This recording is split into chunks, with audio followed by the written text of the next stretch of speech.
can run, but she's always closer.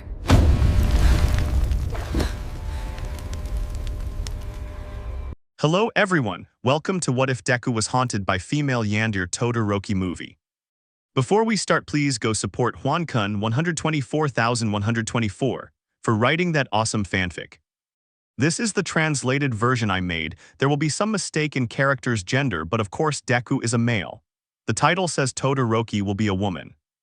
But she'll have a Yandere side and tease Izuku Shota XD. It's a strange mix. Chapter 1. What is this? Todoroki's POV. I am Hikari Shoto, please put another name. This one is temporary.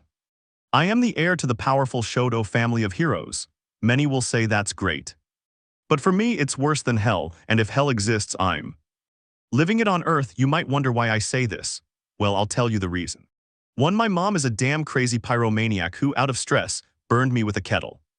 When I was a little girl, leaving me with a scar. You might wonder how I get along with my father. Well, I'll just say a few words. We get along terribly. He forces me to use my fire quirk. Let me explain my superpower, or my quirk, or whatever you want to call it. It's fire and ice. I was created as a weapon. Since I was little, they forced me to train alongside my brothers, and I was chosen because I had that double quirk. Damn shitty quirk. How I wish I could leave this house and never come back. Thanks to my training, I didn't have to take the entrance exam for UA, the best hero academy in the world. My father was happy. But I couldn't care less about his happiness. I didn't give a damn about that abusive old man, and I had sworn never to use my fire quirk even if my life depended on it. I'd rather die than use the quirk that damned old man bequeathed to me. At the university I did, you could say, excellently.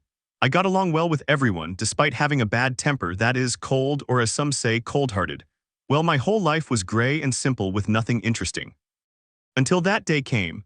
Our teacher, Aizawa, he told us that since we were already heroes with a semi-professional license, we had to do some kind of community service.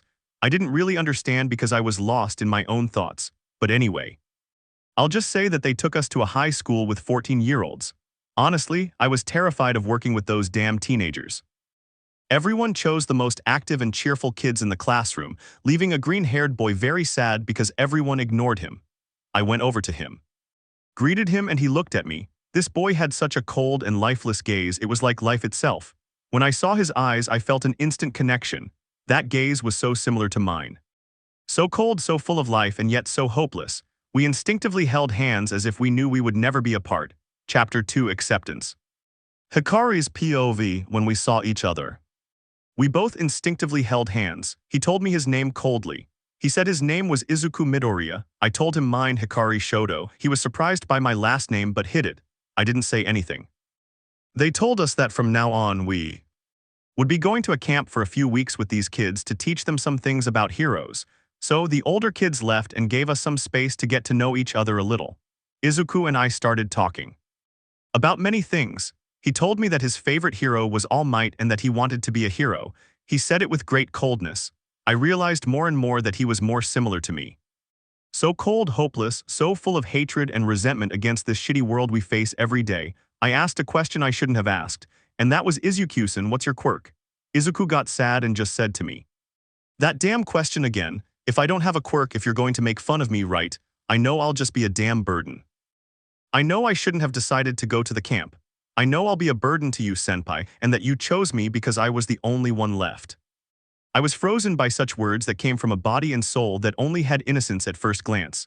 I encouraged him, saying that even without a quirk, I would train him properly and make him strong enough to become a powerful melee hero.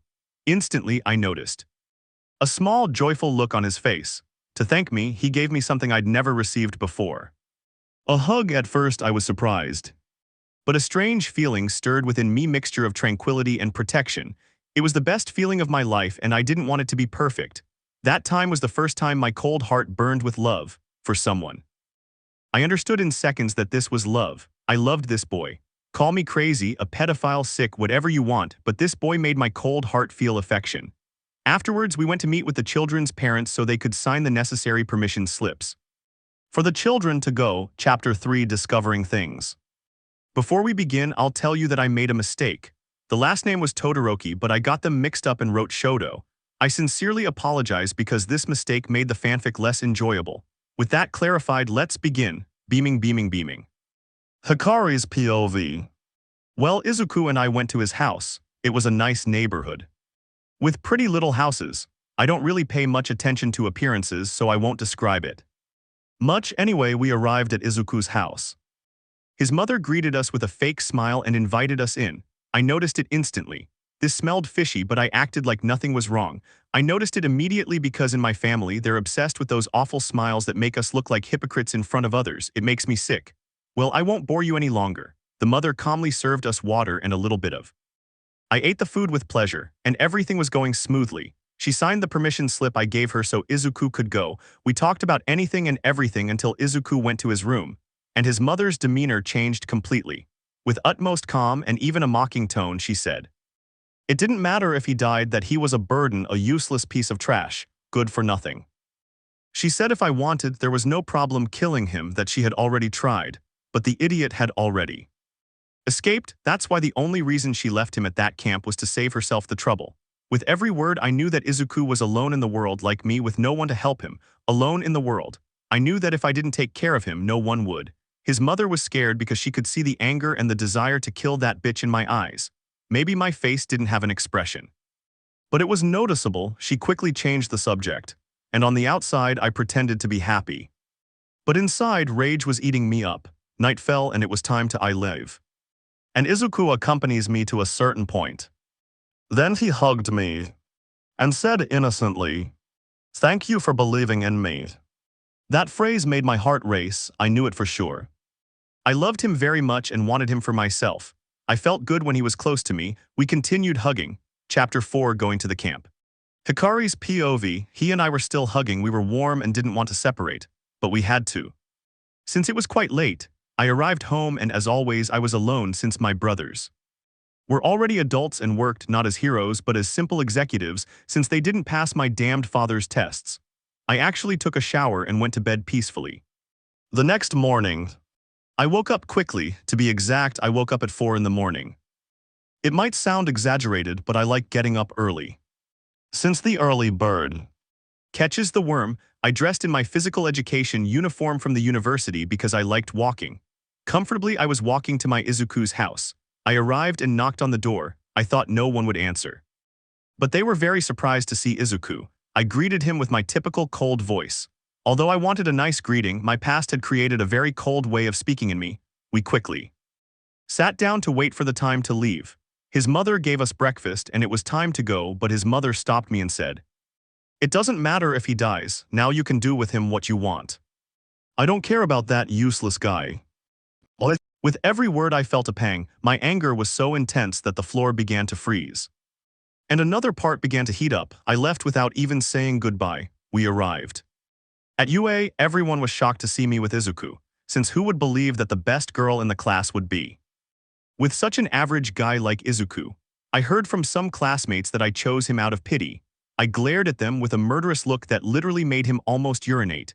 Then they lined us up and Professor Aizawa said, "Serious as always, that for these 2 weeks these children would be under our responsibility.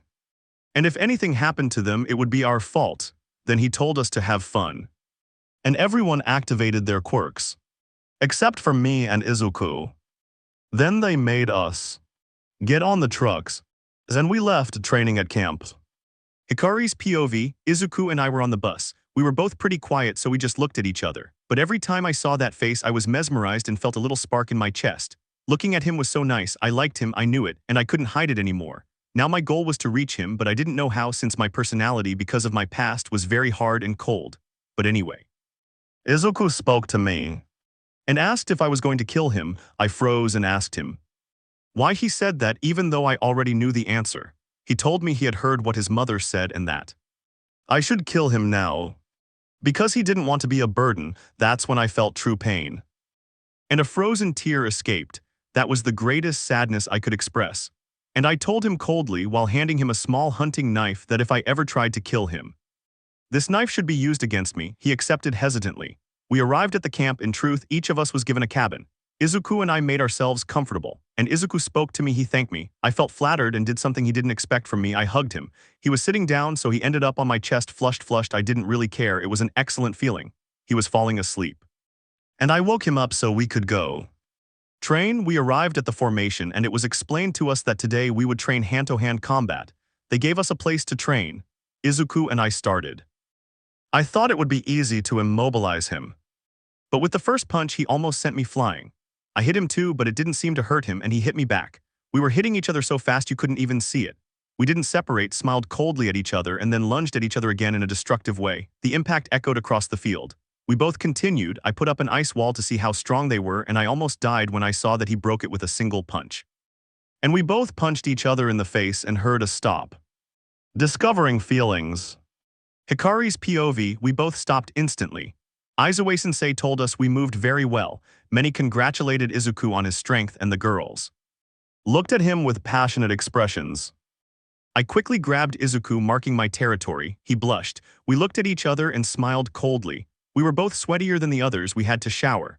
I got excited at that moment. 7W7, since I could see my Izuku's body and touch him. They'll call me sick. But I wanted pleasure. 7W7, we went to our cabin. Izuku went in to shower first. But I couldn't wait. I undressed and got in with him. He blushed and said he was about to come out, but I stopped him and hugged him while calmly moving my breasts. They're quite large. I almost always keep them hidden with very loose clothing. He blushed, but I put him in a hold and told him I wouldn't hurt him. I put him under me and climbed on top, telling him to hug me. Embarrassed, he started to fall asleep on my chest. We woke up still hugging and he put his hands on my back and slowly started to move them down to my butt. I hesitated, but I let him. He was caressing it affectionately. I pulled down his towel and we were both completely naked. You might think we did that, but we didn't. We just caressed each other and fell asleep. I was happy. We showered calmly and Izuku told me that he had trained in martial arts for a while. And that's why he was so strong. I told him about the problems I was having with my parents. We both laughed because we were very similar in personality and goal. Once things calmed down, Izuku put his head on my lap. And we both relaxed peacefully, discovering something intriguing. Hikari's POV, Izuku and I were very calm and Izuku was moving his head. We both fell asleep. But half asleep, I checked the time on a clock that was there and saw that it was very late and almost dinner time. I showed it to Izuku. He quickly stood up with me and we got dressed in our UA physical education uniforms since we weren't the type to wear fancy clothes. We were so similar. I loved that. He and I were walking so peacefully that we didn't notice someone lunging at us and grabbing me. I struggled to break free. I was about to activate my quirk. But then I saw a powerful green beam and heard "let her go" and a blows so hard it moved and knocked down some trees, and the fist shattered his jaw and teeth, practically breaking them. Blood was gushing out and the boy was screaming like a wimp, and I watched in amazement at the great strength Izuku had. He tried to defend himself with his quirk, but Izuku was so fast he was invisible. The boy tried to fly, but I landed a kick on both his legs and sent him flying, impaling him on a stick. Izuku, his clothes torn, headed towards me. He had protected me. I knew he was strong, but not that strong. With just 3 punches and a kick, he managed to break bones and flesh as if they were made of paper. If I weren't so hard-hearted, that would be disturbing for me. Izuku fell exhausted onto my chest. I hugged him, and that was the first time in my life that tears came from my deep eyes. The sadness was immense, knowing that he fought like that to save me without caring about anything. He woke up after a while and we continued walking calmly. But that didn't put me at ease. Wasn't Izuku supposed to be Quirkless? Or however it's spelled? I analyzed everything, but nothing made sense. And it seemed strange to me. I would ask him when we got to the cafeteria, learning to control and training. Hikari's POV, Izuku and I arrived and quickly told Professor Aizawa. He easily apprehended this villain, who was begging for a hospital like a little girl. Izuku and I laughed. We ate peacefully. And Aizawa told us that we would train our protages or classmates to fight each other, and whoever won would receive a grand prize. Everyone was surprised, but Izuku and I seemed indifferent, but just by looking at each other, we knew what to do.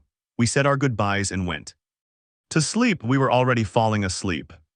But I heard Izuku get up and get dressed without making a sound. If it weren't for my trained ears, I wouldn't have heard anything. He left and went into the forest. I followed him silently and saw him concentrating and saying that this strange power activates when he feels strong emotions, but that I must concentrate. I saw how Izuku concentrated. And in that concentration, I saw how Izuku concentrated, and in seconds, I could see rays of light coming from his body and he started moving. With one blow, he knocked down a tree, followed by 3 more. I was stunned. He was surprised too. I told him not to say anything about his quirk, that for now we would manage it with training, that at least now he could control it with training, and at least we knew how to release it.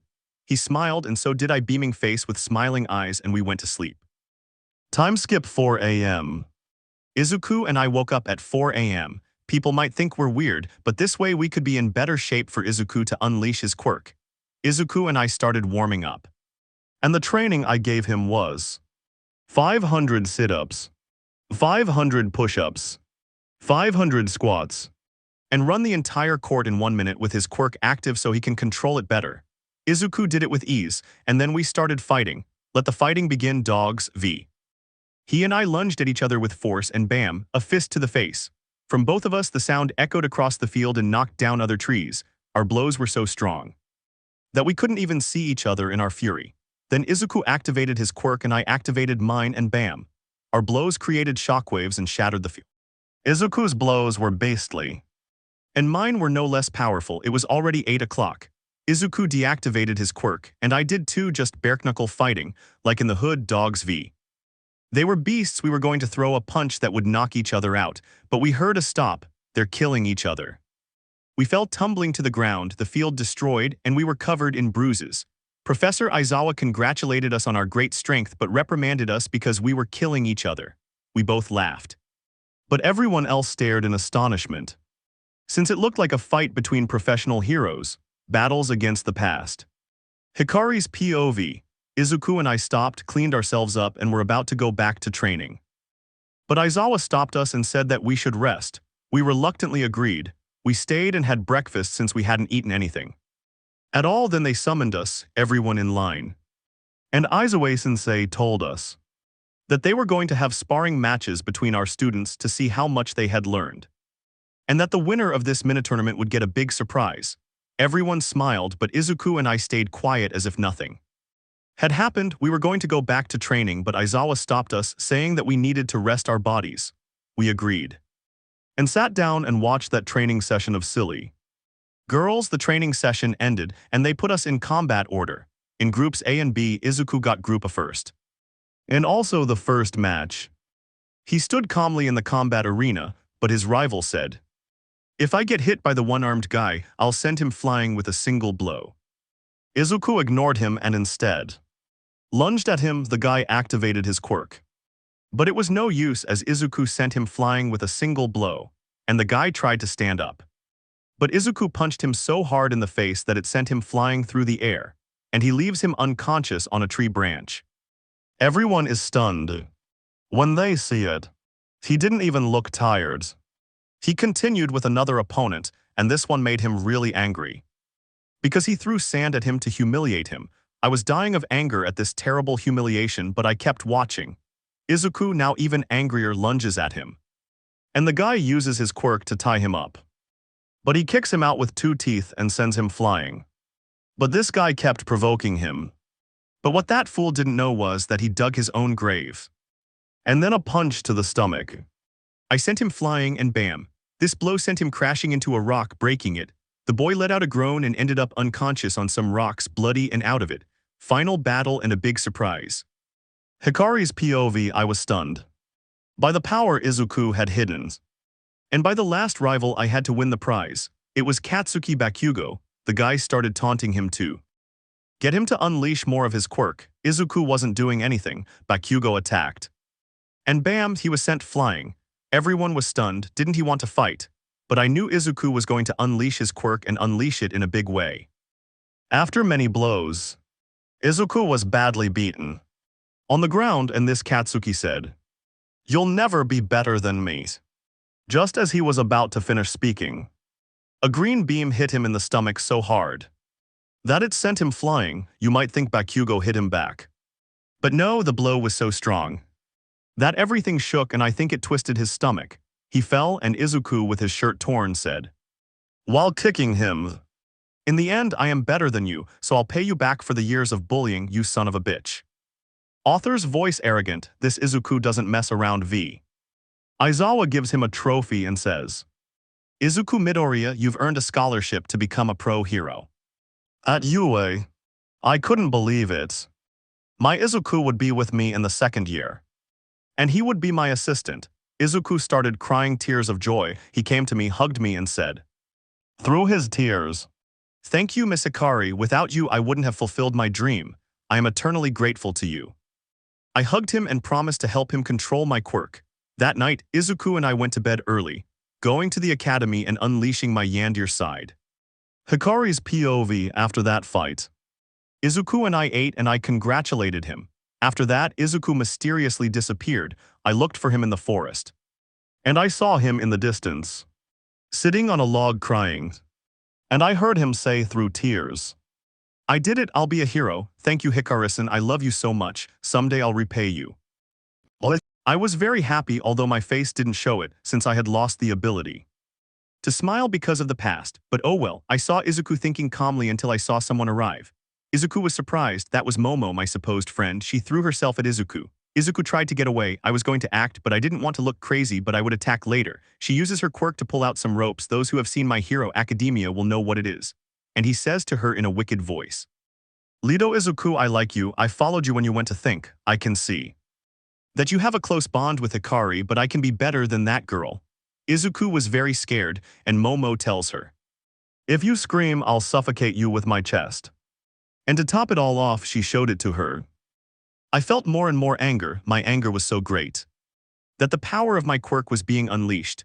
I moved away because even though I was far away, I didn't want to be discovered. But I wouldn't let my Izuku die. I'm not that stupid, so I turned on the flashlight. And Momo gets alert and lets go of Izuku. But before she does something that made me explode, he gave him a tremendous kiss with tongue. And while their saliva still connected them, he said in a sick voice, "Izuku-kun, if you tell Hikari about this, I'll kill you." Nervously, Izuku nodded, but before leaving this bitch showed him her breasts again. Izuku got scared. And Momo left him, but not before giving him a condom in his hand and saying, "Find me and use this on me whenever you want." As soon as Momo left, Izuku started crying because he had been hurting so much. And crying, she said, "Miss Hikari, please help me." I heard her and in a cold voice whispered, "Calm down, Izuku, I'll take care of it." And I walked away. Back at the cabin, Izuku was silent. I could see fear and despair in his eyes, so I approached him. And he nervously backed away. I felt a pang in my chest because, thanks to Momo, I had lost a strong bond with Izuku. I didn't know what to do. So I just let things unfold, but I wanted to sleep with him. But I knew that in that state he would only take me away. So I slept in my bed, although I barely slept last night, thinking of a plan to beat up that bitch and stop her from bothering Izuku. The next morning, they woke us all up at 6. They made us do cardio, and after that we had breakfast at the table. I was sitting next to Izuku. To look after him, I noticed he was sad and restless. I looked up and saw that bitch Momo staring at him with a sick look, and my blood boiled when I saw that boar making this sign back Hendo. After that, they made us gather our things. I noticed that Izuku was sad and nervous. Even on the bus, I could tell that Izuku was traumatized and psychotic. But that bitch turned to look at Izuku. I returned her gaze. And we both looked at each other. We both knew that soon we were going to beat the shit out of each other. She wanted to stay with Izuku, and I wanted to protect him. Making the plan and starting a fight. Hikari's POV. We kept staring at each other, and I thought angrily, "As soon as we get to the academy, you'll pay for this, bitch." I turned around and I saw Izuku looking increasingly sad, with a bestial terror in his eyes. I knew I had to plan something and not attack recklessly, so we arrived at the academy. And his mother called him and barely congratulated him. I felt bad for him for such a mean and cold mother. Izuku and I had to share rooms. Since Izuku's room wasn't ready yet, and I was happy because it would strengthen my bond with him. But that bitch Momo kept watching him and said she could share a room with him too, but Izuku obviously preferred me. That day they gave us the day off and let us go wherever we wanted. Izuku went to his mother. I locked myself in my room to write my plan, which was to leave a letter in Momo's room so she would come to the nearby forest. I would leave it with Izuku's scent, and also with a piece of his clothing so they would think he had been kidnapped and the little dog would go looking for him. With the letter ready, I went to a clothing store and bought a black tunic so she wouldn't recognize me and a white pet. I also bought a device that allows me to change my voice. I also went to buy a katana just in case, and with everything ready, I put it into action. I left the letter on the desk, putting it in through the window. I went to the forest quickly. And hid at 10 p.m. the little fox arrived very punctual and I came out. She asked me about Izuku. I told her that if she beats me in a fight I'll give him to her. We both pounced. A fight and strengthening ties. Hikari's POV, she and I lunged at each other. That bitch quickly used her quirk to create a weapon. Our blows were so incredibly strong that sparks flew. I knew I couldn't use my quirk because she would discover me and she asked me what I was to Izuku. I told her I was his protector. She didn't say anything and just kept hitting. I obeyed and easily struck her, immobilizing her and tying her to the chair. And I told her, this will happen to you for traumatizing Izuku. I grabbed my katana and started making cuts, one after another, all over her body. Every time she screamed, I electrocuted her breasts, and with a knife I cut the word rapist into her arms. Without saying anything, I left.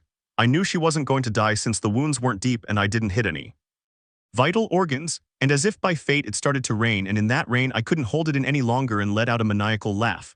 My old self was dead, now I was a very dangerous Yandere, and now I was going to Izuku's to rest peacefully. First I burned all the evidence with my quirk, and I entered through the window into my room. I showered and got out. I thought I was already pretty comfortable with Izuku, and I wanted to sleep. However, I felt most comfortable, which meant wearing a thong. Smirking, you might say I'm a dirty pervert, but there's a reason for that. My quirk makes me sweat a lot and that's not very comfortable. That's why, and I've been doing it for a long time, but I hadn't done it yet because we weren't really close. But it was time, and besides, it was really comfortable. So I was ready to sleep in my thong 7W7 and I hugged him. You can imagine what happened. He hugged my hips and started running his hands down to my butt 7W7. My butt was pink and soft and he liked it. I even put some lotion on it so it would feel better. Suspecting and a day at the academy. Hikari's POV. The next morning everything was normal and I was sleeping peacefully, snuggled up to Izuku with my legs wrapped around him. I woke up and the first thing I saw was Izuku's face on my chest and his little hands clutching my butt. It was red. He'd been touching it all night and he liked it since he hugged me. That Izuku knows where to touch, lol. Anyway, let's continue. I quickly moved my leg. To wake him up, he woke up and still sleepy said, "Good morning, Mrs. Hikari." He also started touching me half asleep and said, "What is this? It's very soft." And when he opened his eyes and saw my butt in a thong 7W7, and even more so because he had his little hands on it, he turned as red as a tomato. So I explained that it was because of my quirk. That I sweat a lot and it was very uncomfortable to sleep covered up, and that's why the more air I got, the better. Izuku was stunned, and I continued explaining that I slept with him to get closer and that he touched me to help me sleep better. He got up, but I kissed his cheek and said good morning. He returned it shyly and also gave me a little kiss on the cheek. I blushed so much that my scar looked pale. We both got up, showered, and dressed in the UA physical education uniform since we were too lazy to wear the regular uniform, so we just put that on and happily walked down the hallways. Izuku stared in amazement at the hallways until we got to the cafeteria and made breakfast. Calmly, after that after breakfast, we started doing our favorite activity, fighting. And as always, we started hitting each other so hard that we woke up those lazybones who scolded us for being noisy. We both just laughed. We went inside, everything was normal until someone asked about Momo, that bitch. I swallowed hard. Izuku and I stayed on the couch. But I almost had a heart attack when I heard a shout of "She's not here, she's not here." I said that if I didn't fix this, things were going to get serious, so I ran off trying to hide to the woods to see if Momo was still there, but when I got there she wasn't.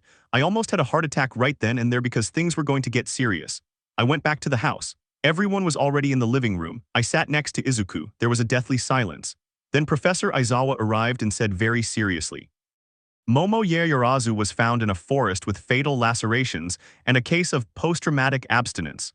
The only thing Izuku could say was Izuku. At that moment, I felt my heart sink to the floor. That meant that Izuku, because of me, would be the prime suspect. I knew I had to get him out of this, but I didn't know how. Izuku, and the others went to see Momo. As soon as Momo saw Izuku, she started crying and rushed to him. I was about to intervene, but Aizawa-sensei stopped me and said this was crucial. And Momo hugged him and kissed him and said, "Thank God they didn't hurt you, my Izuku." Everyone was astonished by Momo's reaction, but I was dumbfounded as to why Momo was like that.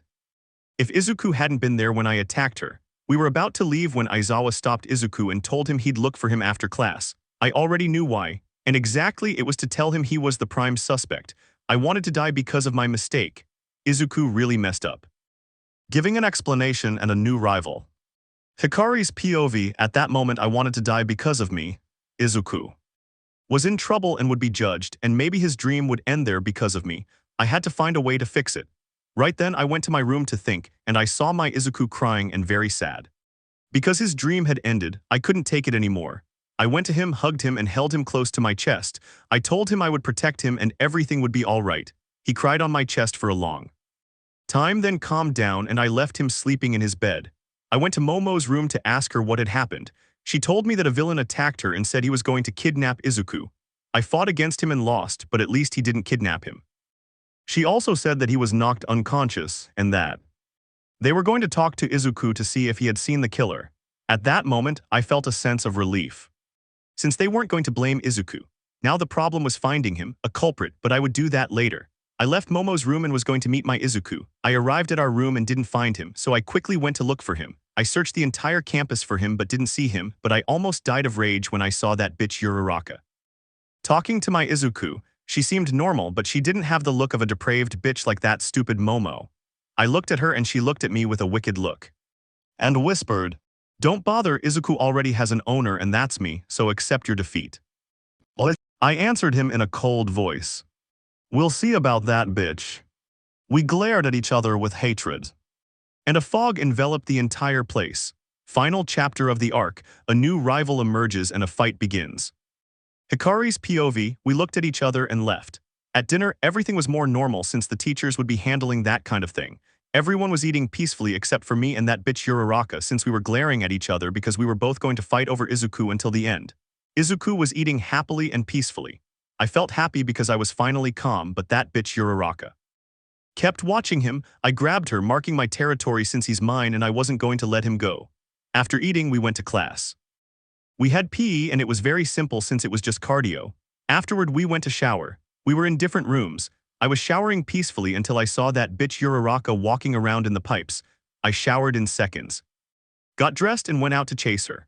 And I knew that pipe led to the men's showers and the one she took would help her get to Izuku. For a moment, I thought about killing her by blowing up the pipes with a gas explosion, but I didn't want to cause more trouble, so I held back, even though my instincts screamed at me too. I watched as that bitch entered Izuku's shower through a vent naked and said, "Izuku, calm down, I'll just clean you up, and if you scream, I'll suffocate you with my breasts." What? Izuku nervously agreed, and I had to watch as that bitch rubbed Izuku's body. It was the worst torture for me. I was going to explode. My stress was so intense that my quirk unleashed, creating a wall of ice. The bitch noticed and left. But not before looking at me through the window. I already imagined what was going to happen, but I was ready to defend Izuku again. That was my duty. After that bitch watched me in every class. I already knew what was going to happen. I was going to pass, but I wasn't afraid. For me, I was just a novice. And it wouldn't be any effort. That night, while I was sleeping, you know how, with Izuku. 7W7, something disturbed my peace. A knock on the window. I woke up and saw that what was stuck to the rock was a piece of paper that said, "Bitch, come to the forest now or I'll keep Izuku." And there was a picture that made me wake up, and it was a picture of Uraraka, that bitch, bathing Izuku. I got dressed in my outfit and went to the forest. We glared at each other with hatred and a murderous urge. The wind barely stirred. A fight to the death, and is this the end? Hikari's POV, we both charged at each other and started throwing punches with our bare hands. This fight was fun because she knew how to fight. We were both covered in bruises. And then I took it seriously and bam, I punched her into a rock. She did the same, and with her quirk she sent me flying and crashing into some trees, knocking them down hard.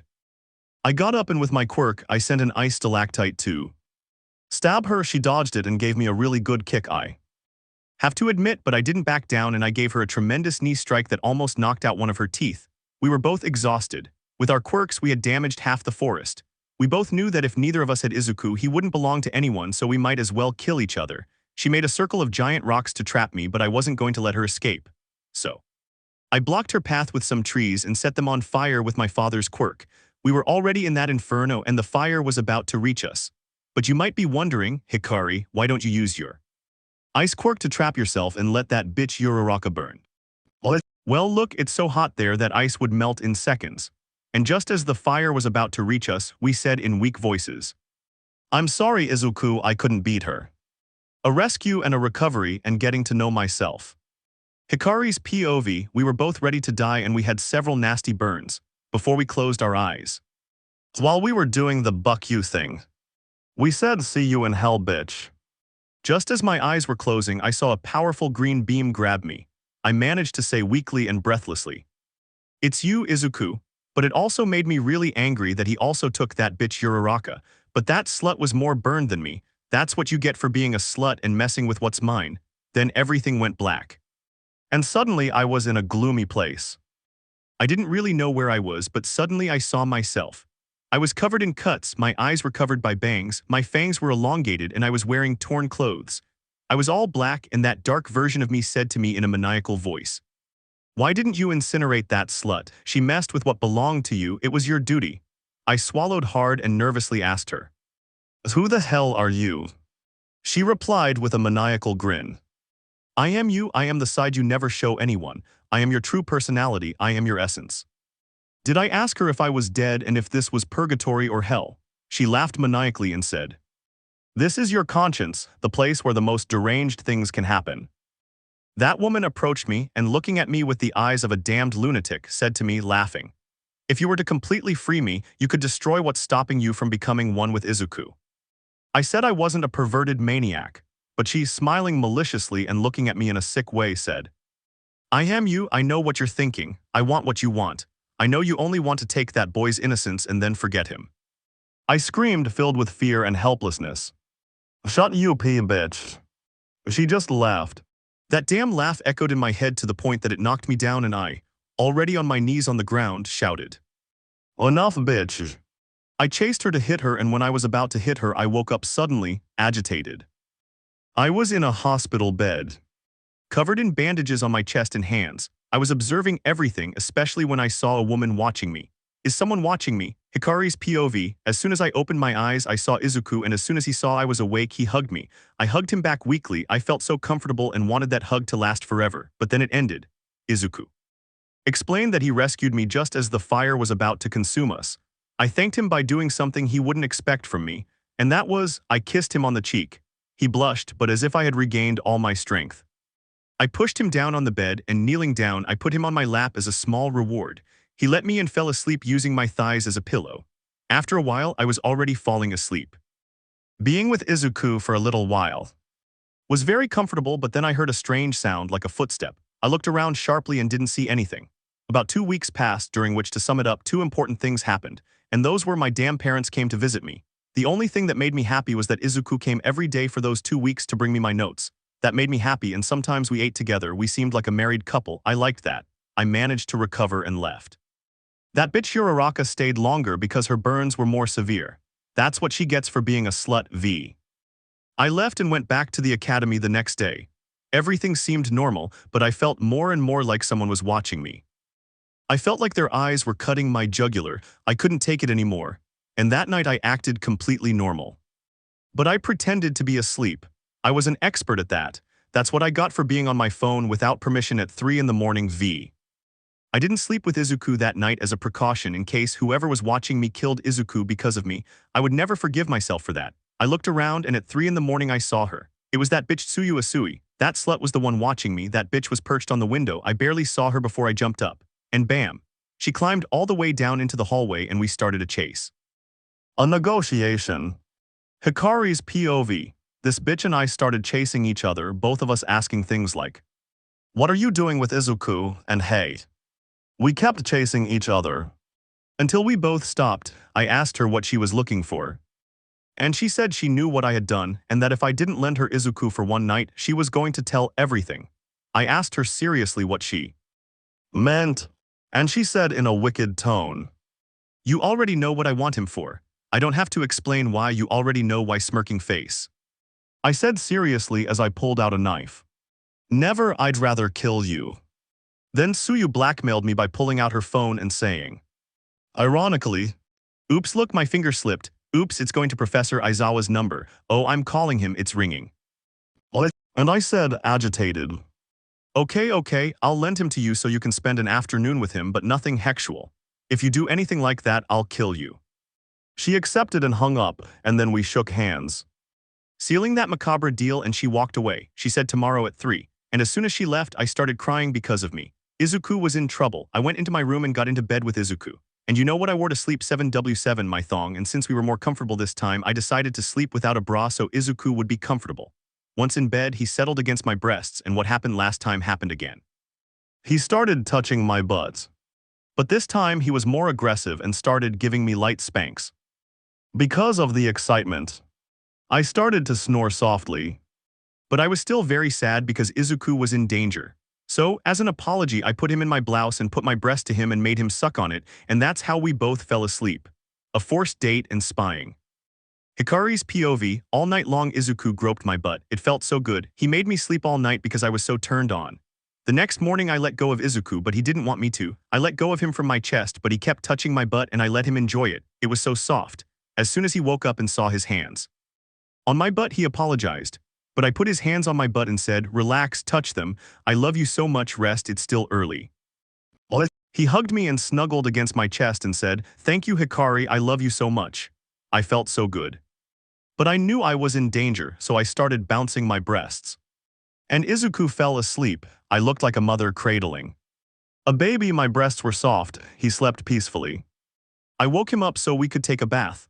And we bathed together that day. I cleaned his back with my chest. He was embarrassed, but I told him not to be afraid. And he let me. Afterwards, we went to class and were walking peacefully, but I almost died when I saw Tsuyu greet Izuku.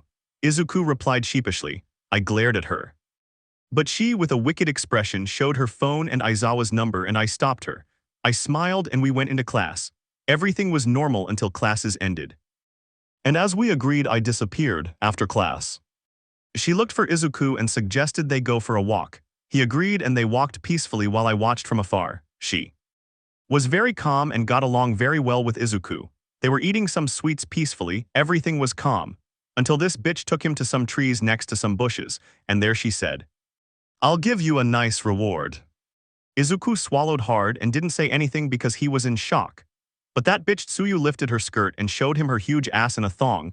Izuku turned red as a tomato and Tsuyu said, "Come on, touch them, they don't bite."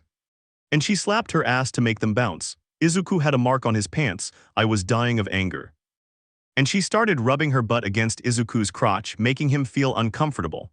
Izuku told her that it seemed like it, but she took off more of her skirt and said, "I'm going to seduce you." She squatted down, making her butt stand out even more. It was very big, much bigger than mine. And she started twerking, meaning she started moving her butt. She was very agile at moving it. She saw how Izuku wasn't letting himself be seduced. But she got on all fours and said, "Come on, please me, I've seen your showing. Calm down, put it in, no one will hear you." Hemir said calmly, "Relax, I have protection." He took out a condom and put it between her thong and said, "Come on, Izuku, I won't judge you." And she started to move her butt, but Izuku did nothing. And she, now even angrier, said, "If you don't touch me, I'll do this. I'll say you abused me and you'll lose your scholarship." Izuku accepted very sadly. He let him put his hand between Tsuyu's thong and had to touch her, making her moan like an animal. After a while, Tsuyu left. And Izuku stopped. She kissed him, put on her skirt, and took him with me. I greeted him and he greeted me back scared. And went into the room, and the vixen said to me wickedly, "Thanks, Todoroki-san, I had a good time. Lend it to me more often 7W7. I glared at her angrily and she glared back. A pitched battle. Hikari's POV, she and I glared at each other with hatred and I thought, "Bitch, you did something awful, I'm going to kill you." We separated. That day. Izuku was very quiet. He was already quiet, but not this quiet, and the worst torture was that I was the only one who knew that reason. I saw Tsuyu looking at him with a look of pleasure. Momo was also looking at Izuku, but not with pleasure. Instead, with a worried expression. Apparently, she knew what Tsuyu had done to Izuku. At that time, Uraraka had also returned. She was also looking at me, but with a look of hatred, and I returned it. After a short while, the four of us were glaring at each other with hatred. Everything was normal. We had PE class, and Izuku did excellently as always. He was already controlling his quirk very well. That made me feel proud. But there was a heavy atmosphere between the four of us in that place, since we were about to come to blows. That night I received an unsigned letter that said, "Come to the training grounds. The ones for the license exams.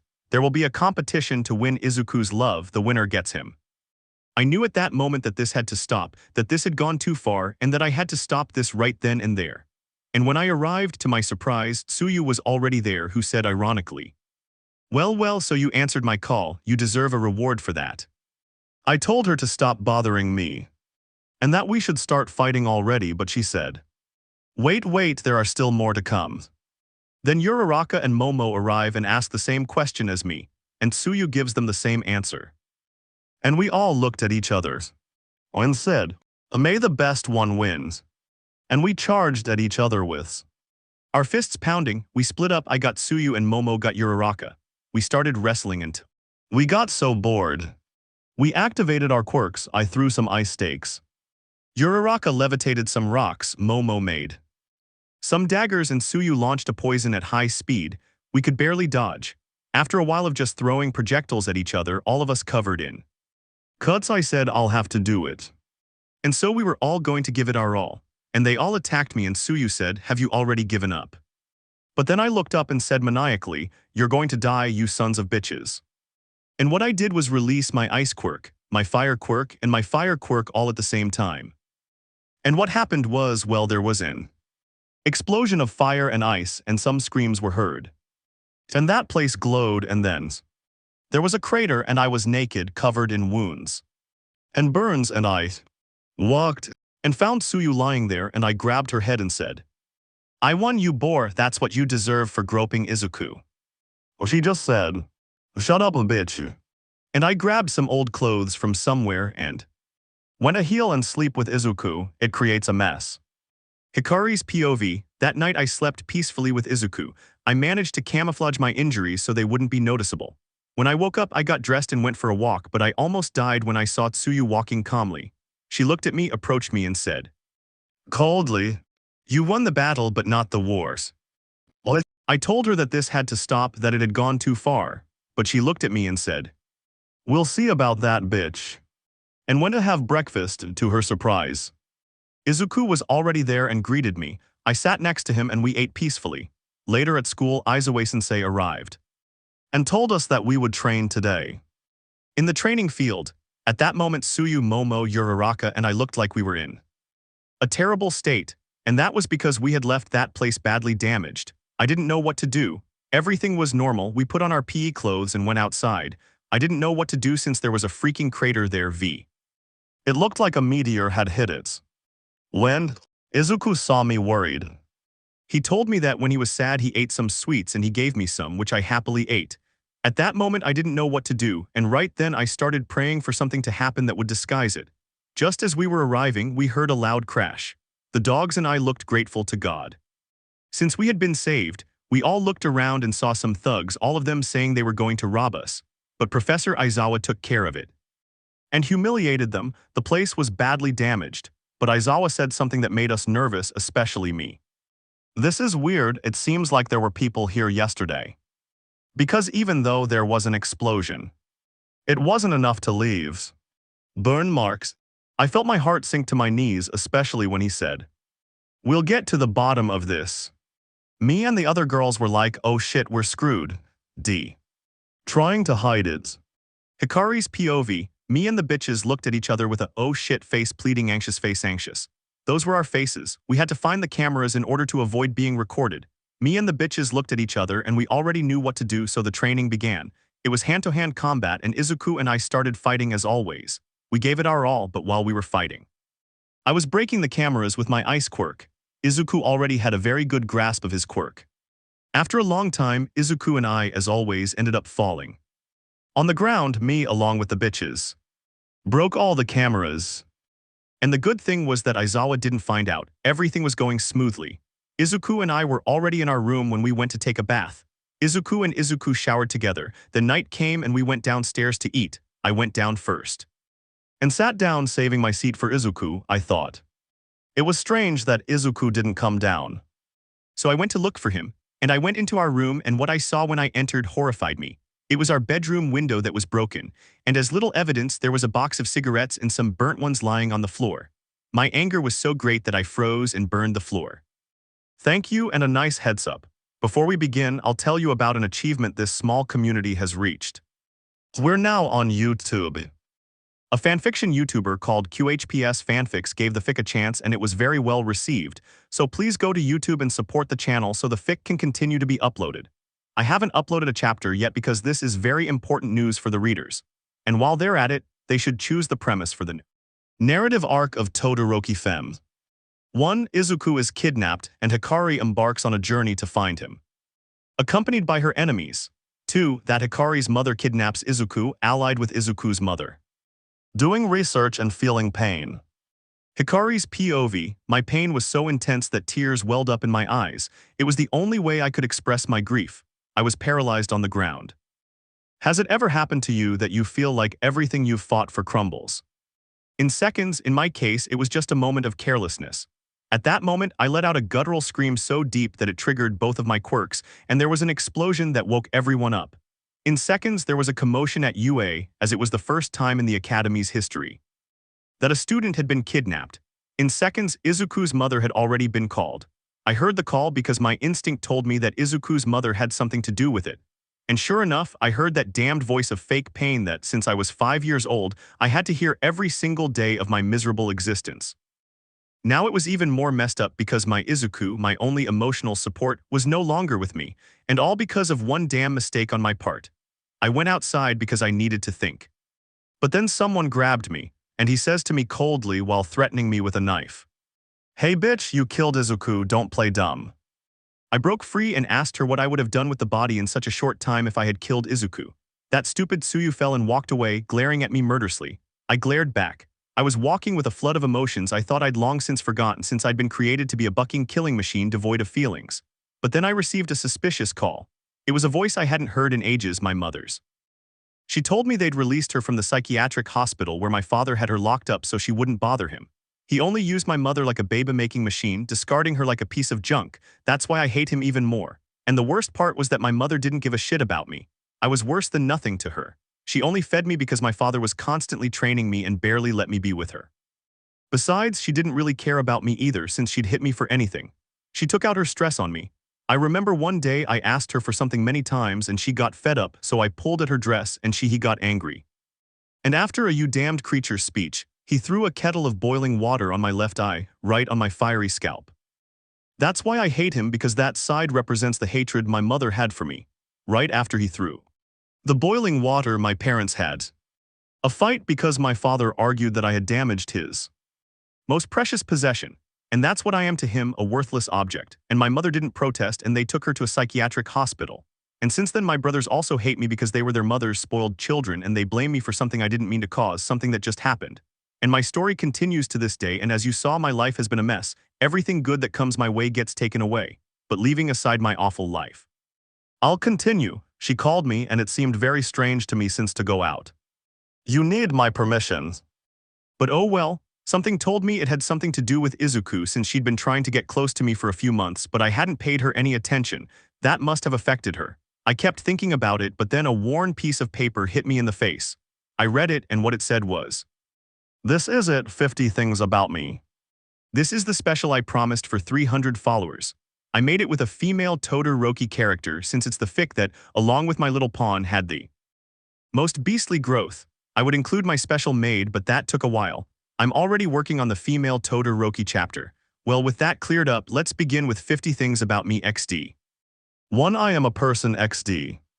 I like musical genres like rock, power metal, and cringe.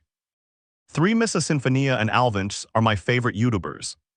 4. I can play several musical instruments such as piano. I play it quite well. Guitar I know quite a bit, but I'm not the best XD. Singing and violin I'm still learning. Flute I know something. 4. I like to draw, but I'm not the best. I've read 5 books lol, but as you know I write terribly. 6. At school I'm the weird guy in the classroom, meaning I don't talk much to my classmates. 7. I'm going to high school. I've made more friends this way than in real life lol, so weird. 9. I like science, and I almost always participated in science fairs at school. My 10 favorite writers are Tiding Host 687, Mark Sings, Angiokussfd, Y Feld Grand Ordinal. 11. I started Wattpad as a joke and never thought I'd get more than 2 followers, and here I am XD.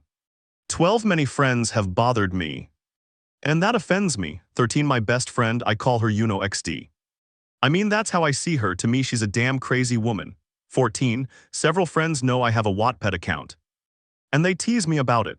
15. One day some idiot told my Spanish teacher that I had a Wattpad account. I already told that story in my diary fic XD.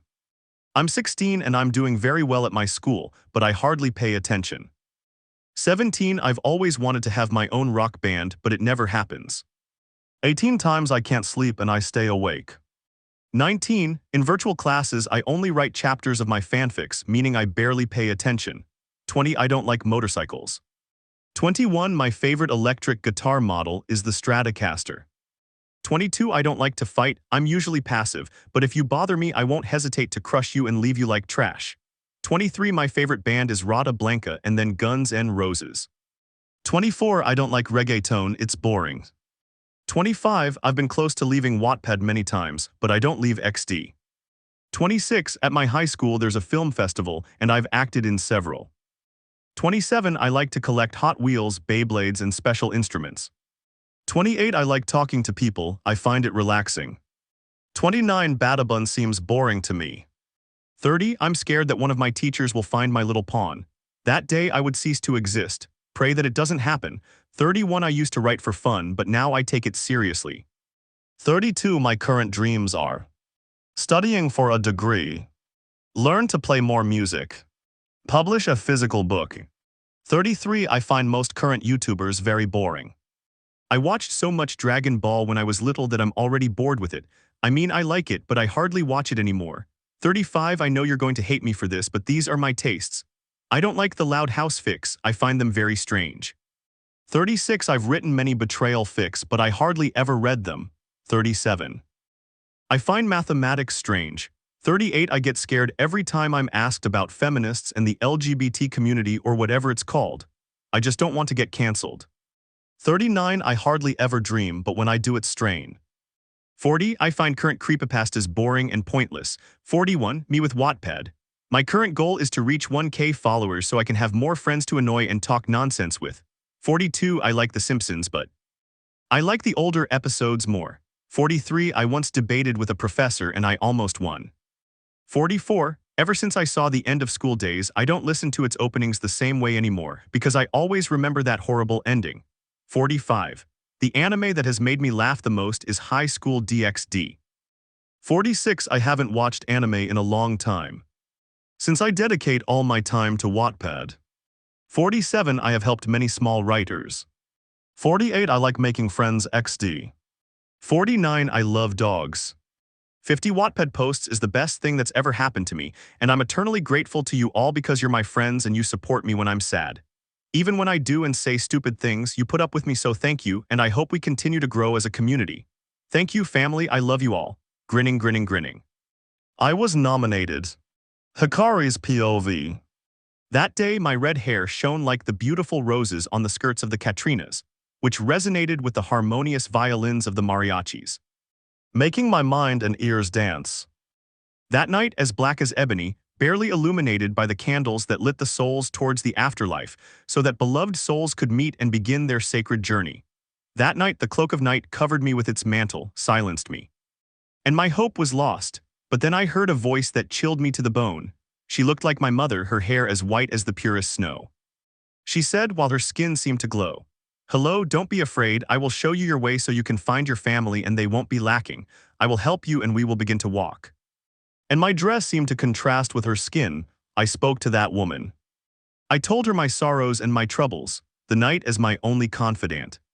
Out of nowhere we were at my table, I asked her name. She answered in her enigmatic voice, "Shoka, don't forget me." I turned around but couldn't find her and I was terrified. I arrived at my post, and I found a worn photo and cleaned it. And what I saw left me frozen. It was the same woman who accompanied me. Finally, I understood what she had said. I placed it with affection. She was my grandmother Shoka. I knew it by instinct. When I placed it, I heard a voice that frightened me and left me speechless. "Thank you for not forgetting me, Shoka." At that, some hands hugged me and I turned around. And I saw the woman leaving in a pile of roses and flormepaxuatil, while tears of pain came from my eyes, which surprised everyone. But from my voice was heard as the night covered me more. Thank you for helping me find the way home. Poem of the Snow Woman and the Fire Girl. Homage to the Day of the Dead. Suspecting Hikari's POV, what that damn letter said was, "You will never see Izuku again unless you pay within a week." My rage was so intense that I began to unleash my quirk, crumpling that damned paper and whispering in a heart-wrenching voice, like a Yandere in a trance about to unleash a massacre of extraordinary proportions. "You damned soul who kidnapped my beloved, I swear I will dismember you and kill you in such a horrific way that even the most ruthless assassin will seem like a pampered killer in comparison." When I arrived at the academy, there was a total mess. As soon as I walked in, everyone pointed at me because I was the one who spent the most time with him. I defended myself by saying that I wasn't with him when it all happened. I felt their damn judgmental eyes. Has it ever happened to you that you've been judged without knowing the facts, even when the evidence is in your favor? Well, that's what's happening to me. I walked dejectedly to my room, and once in my bed for the first time in years, I began to cry. I was truly filled with pain and rage. I wanted to kill the one who had taken my beloved from my side. I knew I was going to find my Izuku no matter what it took. Then I heard my door open and I saw her. It was Momo. That bitch said to me, "Come on, you bore, confess right now. If you don't want me to kill you right now, you bore." As I grabbed her and put a knife to her throat, I said in a sick voice, "Think before you judge. I would never hurt my Izuku, you bore, so take it back now if you don't want me to silence you right now." She backed away, seeing my murderous glare with her boar-like eyes. She left that night. I didn't sleep at all. The only thing I thought was, "I will save you, my Izuku." Morning came and I woke up as if nothing had happened, but inside I was suffering like no one else. I went to see Mr. Aizawa, I don't know how to spell it, XD. He told me that since I was so close to him, I should go and offer my condolences to Izuku along with Uraraka-san. I got angry, but I held it in since at least I was going to talk to Izuku. On the way to Izuku's house, she and I just stared at each other with sick looks, as if to say, "Who will deliver such horrible news? I don't want to be the bad guy." Finally, we arrived at that house. It was a terrifying atmosphere. I knocked on the door, and my mother opened the door, and I told her everything in a calm tone. That was because, due to my past, I wasn't able to express emotions in public or with anyone other than Izuku. The mother suffered and began to cry. But she turned out to be a great actress. Since for someone with little training, she might have looked sad, but no, she had that damn happy look. He already knew that he would be rid of a burden like Izuku. I knew that look very well, like how my bucking father and my pyromaniac mother used to give it to me all the time. Okay, I won't bore you with my mental ramblings any longer, so I'll continue narrating. Uraraka handed him a basket of flowers sent by the UA as a condolence and a guarantee that we would find him. She invited us in and continued with that damn role that disgusted me, that repentant mother. After a long time, Uraraka left because she couldn't stand the tension and didn't want them to see her crying like a crazy person. I stayed with her, and once we were comfortable with each other, the vixen said to me in a mocking voice and tone, "Don't lie to me anymore, you killed him, didn't you?" I couldn't take it anymore and grabbed her by the neck and slammed her against the wall while yelling, "Shut up, you bore, you're the one who should die." I was about to deliver the final blow, but then someone opened the door and, discovering something intriguing and starting a fight to save you. Hikari's POV. Just when I was about to kill that bitch, someone opened the door. I turned around suddenly and it was her. That stupid Momo girl came looking for me and took me away from Izuku's mother. She tried to act tough by taking me out of there, and I apologize for that boar disguised as a mother. That stupid Momo girl threatened me. But at that moment I exploded. And I pushed her against a bush. And I put her against a tree and looked at her, with the threatening face of a Yandere about to start her killing spree. And then, as I pulled a combat knife from my hoodie and grazed it against her boar's neck, I said in a sick, lifeless voice, "Listen, you bitch, neither my father nor my mother can scold me, and now a pathetic boar like you is going to scold me in your stupid dreams." I pushed her away and left her lying in the bush, walking away as a fringe of hair covered my eyes, now filled with rage. I felt the little sanity I had left cracking and turning into a dangerous, Yandere, murderous impulse. That was becoming harder and harder to control, and I felt like it was going to explode at any moment. I was walking towards the hospital where the eye burn victim, my mother, was. Once at the hospital, I went to that boar's room, And when I entered I smelled that scent I knew so well, the scent of my beloved and Izuku as soon as I saw her on that stretcher. I saw something I wouldn't have noticed if I didn't have my trained eyes. That was curly green hair. You might say it belonged to one of the nurses or doctors or their friends. Well, no, that hair was Izuku's because I noticed it since it had that beautiful shine in that strand that only my Izuku had. And besides, it had that beautiful smell that captivated me every time I smelled it. She and I talked, but I was filled with anger because I was already sure that that bitch had something to do with my Izuku's disappearance. After that, I left for home. I left very late and hid in a bush because I saw that that bitch wanted to escape. I had a feeling, and sure enough, that boar was using her. Ice quirk, since my mother was the one with the ice quirk and that bastard, I mean my father, had the fire quirk. She walked and I followed her. I saw her arrive at a loading area on a dock. And I also saw Izuku's mother come in. And I knew it, those two were allies. I grabbed a rusty machete from somewhere to defend myself. Once on the roof, I saw my mother hitting my Izuku with a hammer in her hands, and she said, "Smile for the video." He couldn't finish speaking because I jumped out of a window and activated my quirk, exploding in a fit of rage and shouting between screams of anger and fury, "I'm going to kill you bitches." Those two bitches scream, and then there's a cut and a heart-wrenching female scream. A pitched battle with a bad ending. Hikari's POV, a female scream was heard and my face was stained with blood. And I saw her. I had given a fatal cut to the one who gave me life, that is, to my boar of a mother. She fell to the floor weak, and instead of crying, I started laughing. Then I saw the pig with legs, I mean Izuku's mother. It's worth noting that Izuku was unconscious from so many blows. I was happy because I had a clear path to kill those thugs. Izuku's mother tried to hit me on the head with a hammer, but I was like I had ultra instinct. I stopped him and disintegrated him with my fire quirk. She got scared but grabbed a machete and attacked me. We looked at each other and went at it. It was a brutal fight. We both looked like butchers as we grazed each other with the machetes. She and I were so carried away by the adrenaline that we didn't feel pain. She and I were pulled apart by loud bang. I was already tired and thought about stopping this, but Izuku's mother, he said, laughing maniacally, "Look what I'm doing to your beloved Izuku. He was just a problem." He hit him in the leg with a machete and a groan was heard. At that moment, I raised my gaze, filled with anger and bloodlust. That's when that bitch knew she'd ruined it. And when I unleashed my quirk, I knew my cut was gone. Then I yelled, "I'll kill you." My two quirks were unleashed with such force that I set the place ablaze and froze it. And as the fire consumed us and left us without air, I said, smiling maniacally, "Time to die." She tried to escape, but a machete blow struck, and a jet of blood flew from her arm. Another machete blow to his leg. She was lying on the floor bleeding out. I slammed her head against the floor and said between maniacal laughs, "Time to rest." I was already going for Izuku, but I saw that bitch of a mother of mine. She froze her cuts so she wouldn't bleed out and said to me, laughing, "You thought you could kill me, Hikari. You're still a long way from even coming close to me." And she threw an ice steak at me, which lodged in my stomach. I laughed and pulled it out and threw it back at her, burying it in her cheek. She screamed and I lunged. With that rusty machete covered in blood, I hit that bitch who saw me born. She screamed, but that bitch tore it apart. But before she died, that bitch froze Izuku's mother's wounds and buried a dagger in my chest. I was like this, but she told me, "I gave you life, I will take it away." I looked at her and said, while spitting blood in her face, "I'll see you in hell, you boar." She froze Izuku's mother so she wouldn't die.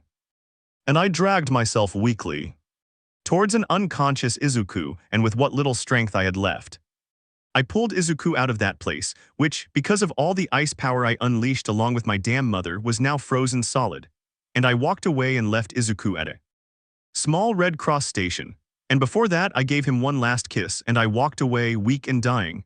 I went to a forest and lay face up, bleeding out, leaving the green grass as red as my hair now.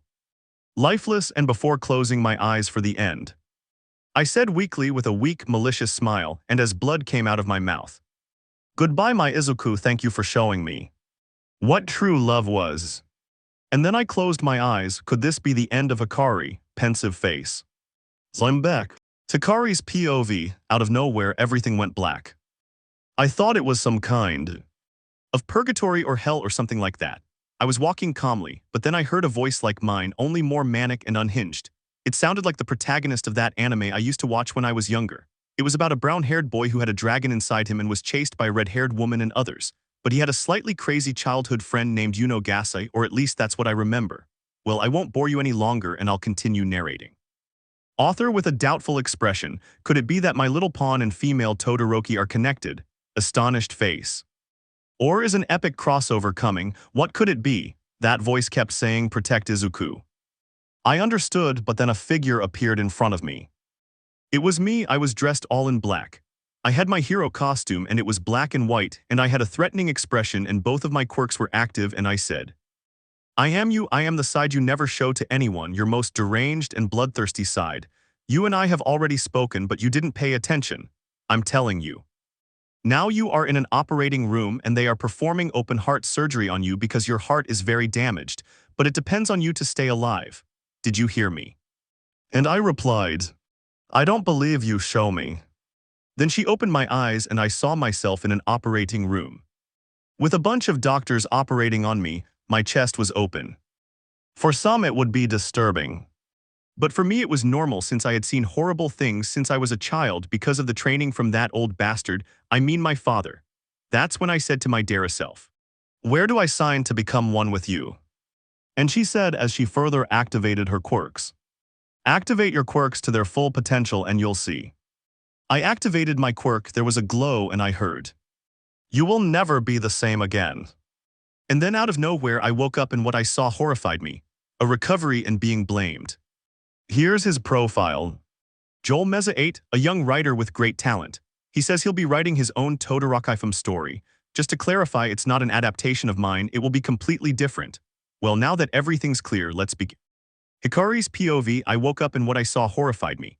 It was Izuku's mother, that bitch lying next to me. You might think that's bad since she'd blame me for murder.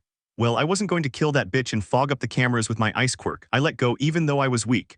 I stood up and got on her bed. I took out some ice stakes and just as I was about to deliver the final blow, I heard her voice saying, I know you'll kill me, but you know that if you kill me, Izuku will hate you because you'll discover you're a murderer. And nobody will want to be near you.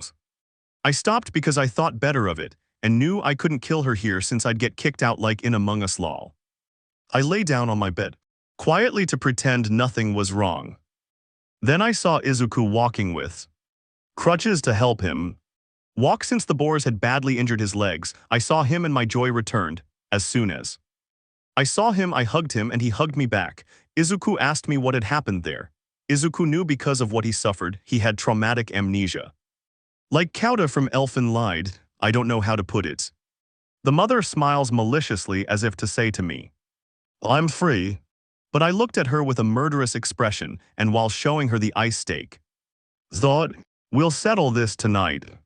She swallowed hard. Aizawa arrived along with other heroes who asked me what happened. I made up a far-fetched lie. That Izuku and I were attacked, and that we killed them in self-defense, and you'll say, and the machete has your marks on it. Well, simply put, I'll say that I used it to defend myself and that's it. You might wonder how I learned so much about criminology. Well, it's simple, I learned it from my favorite character. You know, a very clever Yandere who was capable of killing for her beloved. I also remember that in one episode, kidnapped her rival. I think her name was Ria's. Anyway, I won't bore you any longer. And I'll tell you, the only one I saw hesitating was Aizawa-sensei, so I added him along with the other bitches to my list of people I'd kill later. But she devised a complex plan because he was hard to kill. Afterwards, I went to my room with Izuku to rest. I went for a walk to think about the plan to kill the boars and Aizawa-sensei without leaving a trace, all in one fell swoop. But out of nowhere, someone grabbed me, being blamed and kidnapped and starting a massacre. Hikari's POV, as I was saying, everything went black. When I woke up, I was tied to a chair in a dark room and I saw them. It was those bitches Tsuyu, Uraraka, and Momo. I knew they were going to interrogate me, and don't even talk because I knew those guys in Speedos would start interrogating me like in Among Us. And I say Momo with authority. Hey Hikari, speak up. You're the one who kidnapped Izuku, don't play dumb, we know, I said seriously. Because they say so, I only searched for him and fought against Izuku's mother to get him back. Besides, you didn't help me, you just looked for him around. The girls in swimsuits didn't believe me, and Momo chained me up and said, we'll give you a gift you'll never forget. Sunga disguised as a good girl. Then I see that stupid blonde-haired slacker come in case you don't remember, the imbecile who used to bother Izuku. That guy said he'll take away what Izuku loves most. I already knew what he would try to do to me, but I already had something planned. To kill that stupid guy, I started charging up my quirk to unleash its full power and kill him. In one fell swoop. He would come closer to me and I wouldn't do anything. They said that I had already given up. I was wearing long pants, so he put his hand inside my pants and yelled, "You're going to die, you son of a bitch." The only one I heard was a "Damn my hand." I broke free from the restraints and said with a Yandere face that would scare anyone. So they tried to kill and grape me, time to pay. Katsuki lunged at me, and with his stupid sphere quirk I froze them with ease. And then he tried to bite me, but I shoved my whole arm in his mouth and he screamed. But I said my fatal line, "Time to rest," and I proceeded to activate my fire quirk. And the scream, and I put out my hand and he fell dying to the floor, bleeding from his mouth and screaming in pain. Momo threw a katana at me, but I didn't even try. I broke it with an ice stake with ease and kicked her in the stomach, knocking her out. I was already on my way to Tsuyu and Uraraka, but then someone stopped me and said, "I try to show my affection and a problem arises."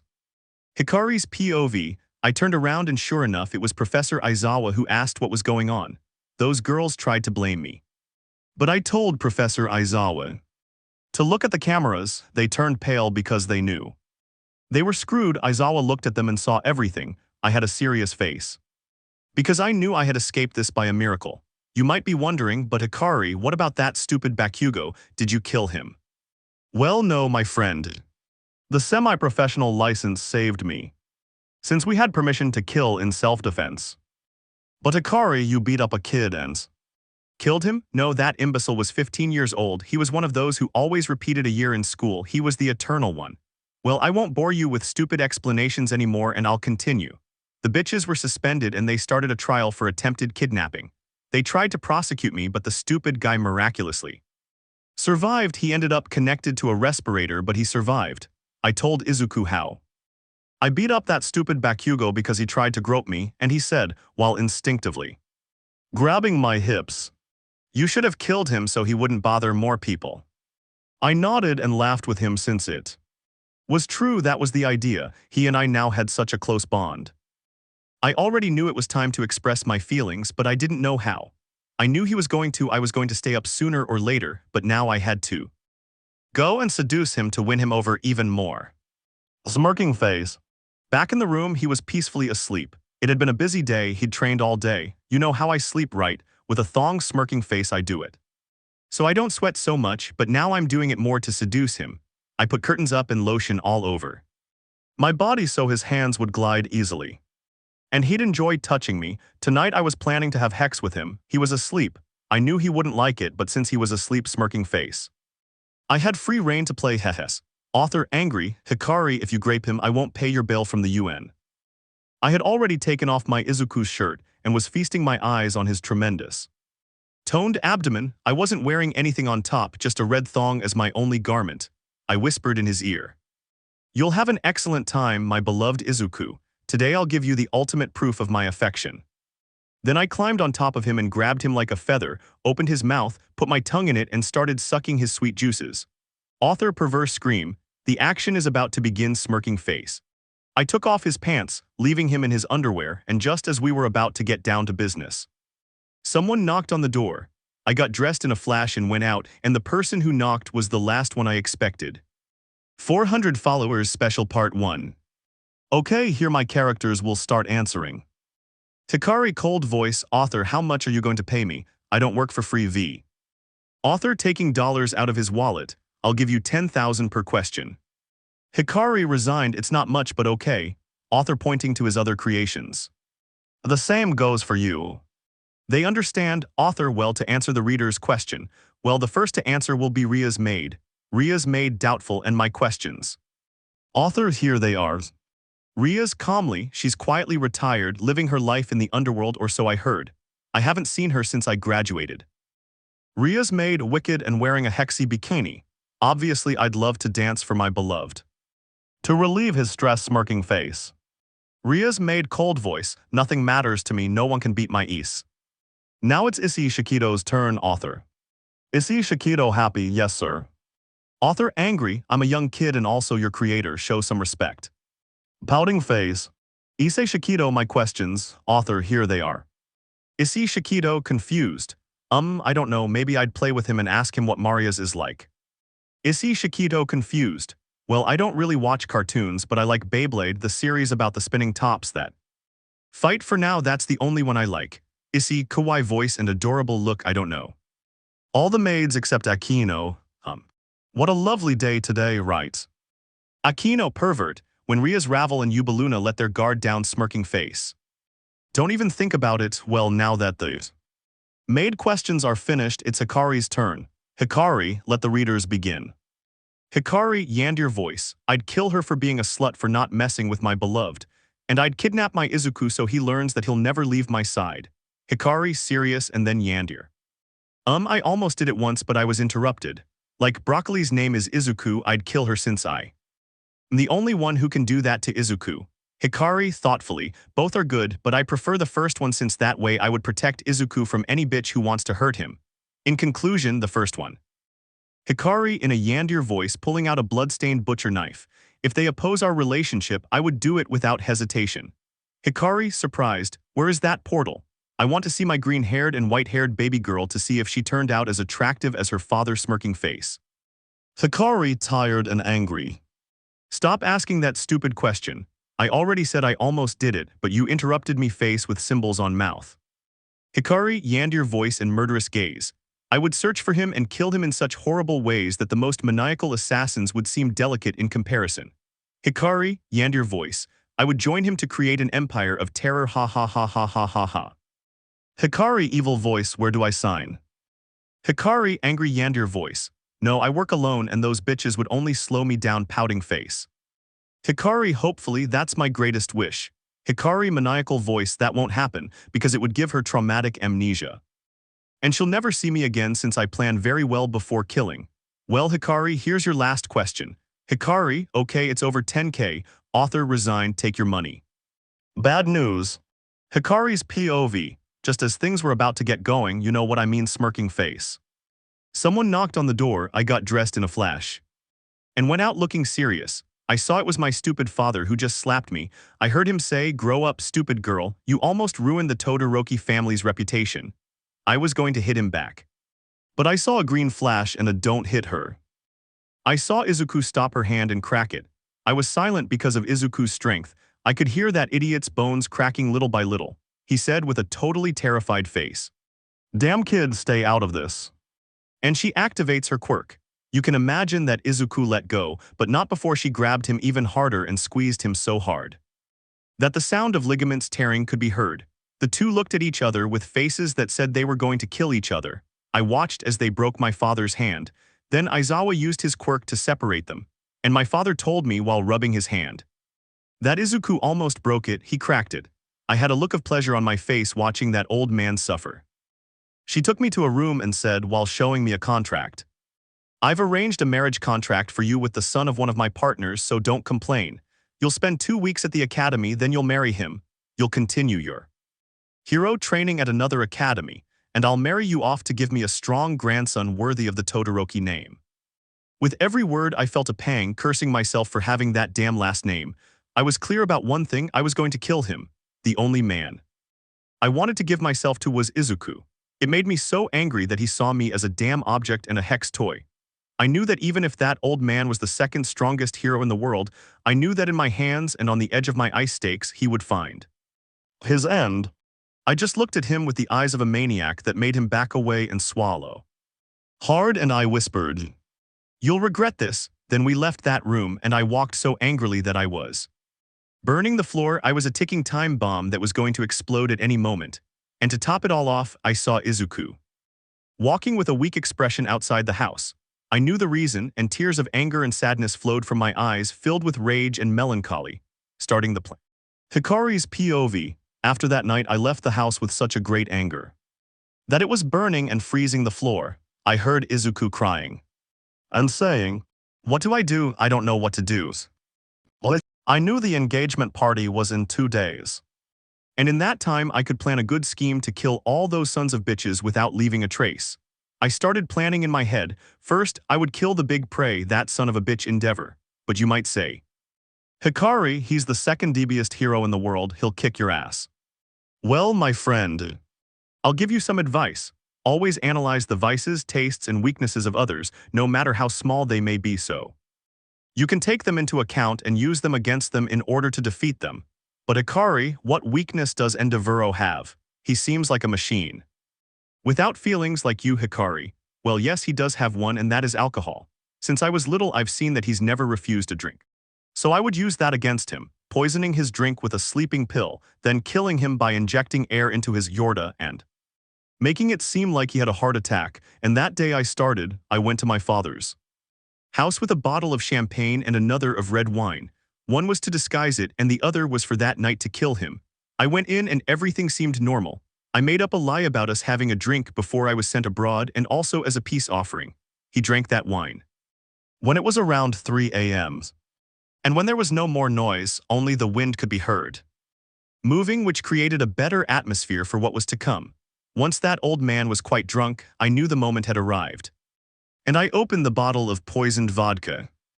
He wouldn't notice since vodka is a very strong drink, and the smell and taste of the poison would be hidden in that strong aroma of the old man's favorite Russian drink, by the way. I passed it to her, and as I predicted, she drank it in one sitting, and he began to doze off. I put on a sad face and whispered, "Beloved father, time to rest." He was so asleep that he didn't do anything.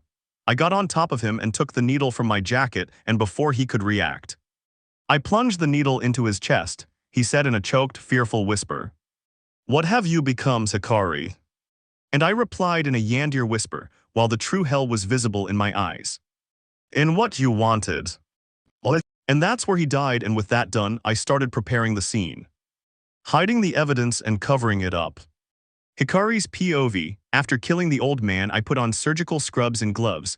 I dressed him in other clothes and burned them with my quirk.